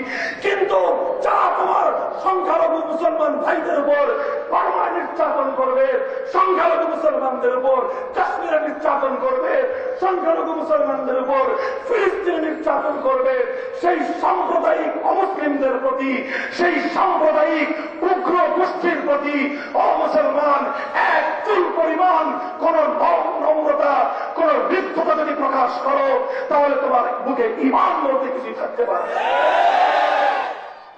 কাজেই আমরা ये बात आया है दुनिया में, ये बात आया है दुनिया में, हम फूल भी है तलवार भी है। দুনিয়াতে আমাদের 1,500 বছরের ইতিহাস রয়েই, আসো আমাদের কাছে মানুষ হিসেবে আসো, আমাদের হৃদয় কিন্তু তোমাদেরকে উজাড় করে দেব। আসো মানবতা নিয়ে আমাদের কাছে আসো। মুসলমানদের চেয়ে বেশি আন্তরিকতার আচরণ দুনিয়াতে আর কোথাও পাবে না। আসো মানুষ হয়ে আমাদের কাছে, হিন্দু হও নো প্রবলেম, বৌদ্ধ হও নো প্রবলেম, রিলিজিয়াস তুমি হও নো প্রবলেম, মানুষ হিসাবে আসো। আমরা আমাদের না খাইয়ে আমাদের মুখের আহার তোমাদের মুখে তুলে দেব। আমরা আমাদের জীবনকে তুচ্ছ করে তোমাদের জানমালের নিরাপত্তা কায়েম করব। কিন্তু অমানুষ হয়ে আসবা, যদি জালেম হয়ে আসো, অত্যাচারী হয়ে আসো, খোদার কসম খেয়ে বলি, দুনিয়ার মুসলমান নিশ্চুপ হয়ে বসে থাকবে না, নিশ্চুপ হয়ে বসে থাকবে। আল্লাহ রাব্বুল আলামিনকে ঈমান দান করুন, মুহাম্মদ বিন কাসিমের উত্তরসূরি হওয়ার তৌফিক দান করুন। শাহজালাল মুজাদ্দিদ ইয়ামানি রাহমাতুল্লাহি আলাইহির সেই আত্মাভিমানী ঈমান আর সেই জৌলুস আর সেই জজ্বা নিয়ে আল্লাহ পাক এদেশের ইঞ্চি ইঞ্চি মাটিতে মুসলমানদেরকে ইসলামের ঝান্ডা তুলে ধরবার তৌফিক দান করেন। আমাদের পার্শ্ববর্তী বার্মার নির্যাতিত নিপীড়িত বিশ্ব ইতিহাসের বর্বরতম হত্যাযজ্ঞের শিকার আমার মুসলমান ভাই বোন, মা বাবা, আমাদের ছোট ছোট কলিজার টুকরা আমাদের সন্তানদেরকে আল্লাহ পাক রব্বুল আলামিন হেফাজত করুন। আর তাদের হেফাজতের জন্য, তাদের পক্ষে ভূমিকা রাখবার জন্য তাম পৃথিবীর 200 কোটি মুসলমানকে আল্লাহ যথাযথ দায়িত্ব পালন করবার তৌফিক দান করুন। বিশেষ করে বাংলাদেশের 15 কোটি তৌহিদি জনতার উপর সর্বপ্রথম দায়িত্ব আরোপিত হয়, কারণ তারা হলো প্রতিবেশী। সর্বপ্রথম আমাদের উপর দায়িত্ব। কিয়ামতের দিন আল্লাহর পয়গম্বর যদি জিজ্ঞাসা করেন, আমার উম্মতে মার খেয়েছিল, আমার উম্মতের নারীরা এভাবে ধর্ষিত হয়েছিল, আমার শিশু উম্মত গুলো এভাবে দুটুকরো হয়েছিল, তাদের কল্লা কেটে ফুটবল খেলেছিল রাখাইন্দা, তাদের কল্লা কেটে বার্মার সামরিক জান্তারা তারা উপহাস করেছিল, ও বাংলাদেশের মুসলমান, নবীর উম্মত হওয়ার দাবি করে তোমরা কিভাবে চুপ করে বসেছিল? খোদার কসম খেয়ে বলি, কিয়ামতের দিন জবাব দেওয়ার সুযোগ থাকবে না। আল্লাহ রাব্বুল আলামিন সচ্চা পাক্কা ঈমানদার হয়ে ইসলামের সত্যিকার ঠান্ডাবাড়ি হওয়ার তৌফিক সকলকে দান করেন। আখির দাওয়ানা আলহামদুলিল্লাহি রাব্বিল আলামিন। সুবহানাল্লাহি ওয়া বিহামদিহি সুবহানাল্লাহিল আযীম। اللهم صل على محمد النبي الأمي وعلى آله وسلم تسليما. ربنا آتنا في الدنيا حسنة وفي الآخرة حسنة وقنا عذاب النار. ربنا اغفر لنا ذنوبنا وكفر عنا سيئاتنا وتوفنا مع الأبرار. يا الله رب العالمين, 3 দিন পর্যন্ত এলাকার ওলামায়ে কেরাম, আইম্মায়ে কেরামের উদ্যোগে ঐতিহাসিক মাহফিল হয়ে গেল। আল্লাহ, এই মাহফিলকে আপনি কবুল এবং মঞ্জুর ফরমান। আল্লাহ, যারা এই মাহফিল বাস্তবায়নে সাহায্য করেছেন, সহযোগিতা করেছেন, প্রশাসন থেকে নিয়ে সাধারণ মানুষ পর্যন্ত যারা যারা আল্লাহ পাশে দাঁড়িয়েছেন, আল্লাহ তাদের সকলকে আপনি উত্তম বিনিময় দান করুন। রাত গভীর পর্যন্ত এলাকার হাজার হাজার মুসলমান আল্লাহ আপনার ভালোবাসায়, আল্লাহ কোরআনের মহব্বতে, আপনার পয়গম্বরের মহব্বতে, আল্লাহ উম্মতে মুসলিমের প্রেম নিয়ে আল্লাহ দীর্ঘ রাত পর্যন্ত আকাশ বাতাস কাঁপিয়ে আল্লাহ আপনার বরত্বের স্লোগান তুলল। বাবুদের সকলকে আপনি কে আমাদের কঠিন ময়দান নাজাতের জরিয়া করে দিয়ে বিনিময় নসিব করেন। আল্লাহ উলামায়ে কেরাম এবং ইমাম সাহেবানদের নেতৃত্ব যথাযথভাবে সমাজের প্রতিটি ক্ষেত্রে বাস্তবায়ন করে দিন। আল্লাহ গোটা জাতিকে ইমাম এবং উলামাদের নেতৃত্ব মেনে চলবার তৌফিক দান ফরমান। আল্লাহ মাহফিলকে কিয়ামত পর্যন্ত আপনি কায়েম রাখুন। আল্লাহ পৃথিবীর প্রান্তে প্রান্তে যারা মুসলমান, আল্লাহ জাতি ধর্ম নির্বিশেষে সমস্ত মুসলিমদেরকে জালিমের হাত থেকে আপনি হেফাজত ফরমান। আল্লাহ জালিমকে আপনি হেদায়েত নসিব করুন। আল্লাহ সমস্ত জালিমদেরকে আপনি নিবৃত্ত করে দিন। আল্লাহ হেদায়েত তাদের কবরে না থাকলে আল্লাহ কারুন, ফিরআউন, হামান, নমরুদ, সাদ্দাত, আবু জাহল, আবু লাহাবদের মতো আল্লাহ বর্তমান যুগের জালিমদেরকে আল্লাহ আপনি ধ্বংস করে দিন। আল্লাহ ইসরায়েলের মধ্যে ইসরায়েলের যেভাবে আপনি আগুন ধরিয়ে দিয়েছেন, আল্লাহ আগুন দিয়ে আপনি ইসরায়েলের সাম্রাজ্যকে খতম করে দিন। আল্লাহ ইসরায়েলের এই জুলুমের অবসান করে দিন। আল্লাহ পৃথিবীতে মানবতার বিজয় দান করুন। আল্লাহ বারবার এই সামরিক জান্তা, আল্লাহ রাখাইনের অত্যাচারীরা আজ 300 বছর পর্যন্ত আরাকানের মুসলমান আল্লাহ, আল্লাহ আর তো সহ্য হয় না, মাওলা আর তো বরদাস্ত হয় না। আল্লাহ তুমি তাদেরকে হেফাজত করো। আল্লাহ নিষ্পাপ মাসুম সন্তানদের আল্লাহ বিভিন্ন করা দক্ষ, আল্লাহ থেকলে যাওয়া তাদের মাথা, আল্লাহ কর্তৃত তাদের শির আর থেকে বরদাস্ত দর্শিদাপনের লাল দেখতে আল্লাহ বরদাস্ত করে না। আল্লাহ তুমি জুলুমের অবসান করো। আল্লাহ তুমি জুলুমের কবর রচনা করো। আল্লাহ মাহবুব রব্বুল আলামিন আর মুসলমানদেরকে আল্লাহ তুমি হেফাজত করো। বাংলার শাহজালালের উত্তরসূরি বাংলার মুসলমানদেরকে আল্লাহ বলিষ্ঠ ভূমিকা পালন করার তৌফিক এনায়েত করো। আল্লাহ কিভাবে গতকাল সারা বাংলাদেশে মুসলমান নেমে এসেছে, আল্লাহ মাহমুদ শফি ডাক দিয়েছেন, আল্লাহ এটাকে সারা দেশের মুসলমানরা সারা দিয়েছেন। আল্লাহ ঠিক এভাবেই আমাদের সরকার, আল্লাহ আমাদের প্রশাসন, আল্লাহ গোটা দেশ ঐক্যবদ্ধ হয়ে জুলুমের বিরুদ্ধে আল্লাহ তুমি প্রতিবাদী ভূমিকা পালন করবে তৌফিক দান করো। ইয়া আল্লাহ হিম্মত দান করো। ইয়া আল্লাহ বুঝের উপর বুঝের মধ্যে শক্তি দাও। তোমার পুত্রদের উপর আঘাত বিশ্বাস এবং আস্থা স্থাপন করা তৌফিক দান করো। ইয়া আল্লাহ দুনিয়ার সমস্ত সাম্রাজ্যবাদীদের রক্তচক্ষু উপেক্ষা করে ইয়া আল্লাহ হিম্মতের সঙ্গে ভূমিকা পালন করা তৌফিক তুমি আমাদের শাসকদের দান করো আল্লাহ। ইয়া আল্লাহ তুমি দোয়াকে কবুলের মঞ্জুর ফরমাও। ইয়া আল্লাহ মাহফিল কামিয়াব করতে যারা যারা সাহায্য সহযোগিতা করেছেন আজকেও করেছেন এবং করবেন আল্লাহ তাদের সকলকে তুমি দুনিয়া এবং আখিরাতে আমল করার নসিব করো। ربنا تقبل منا انك انت السميع العليم وتب علينا يا مولانا انك انت التواب الرحيم سبحان ربك رب العزة عما يصفون وسلام على المرسلين والحمد لله رب العالمين.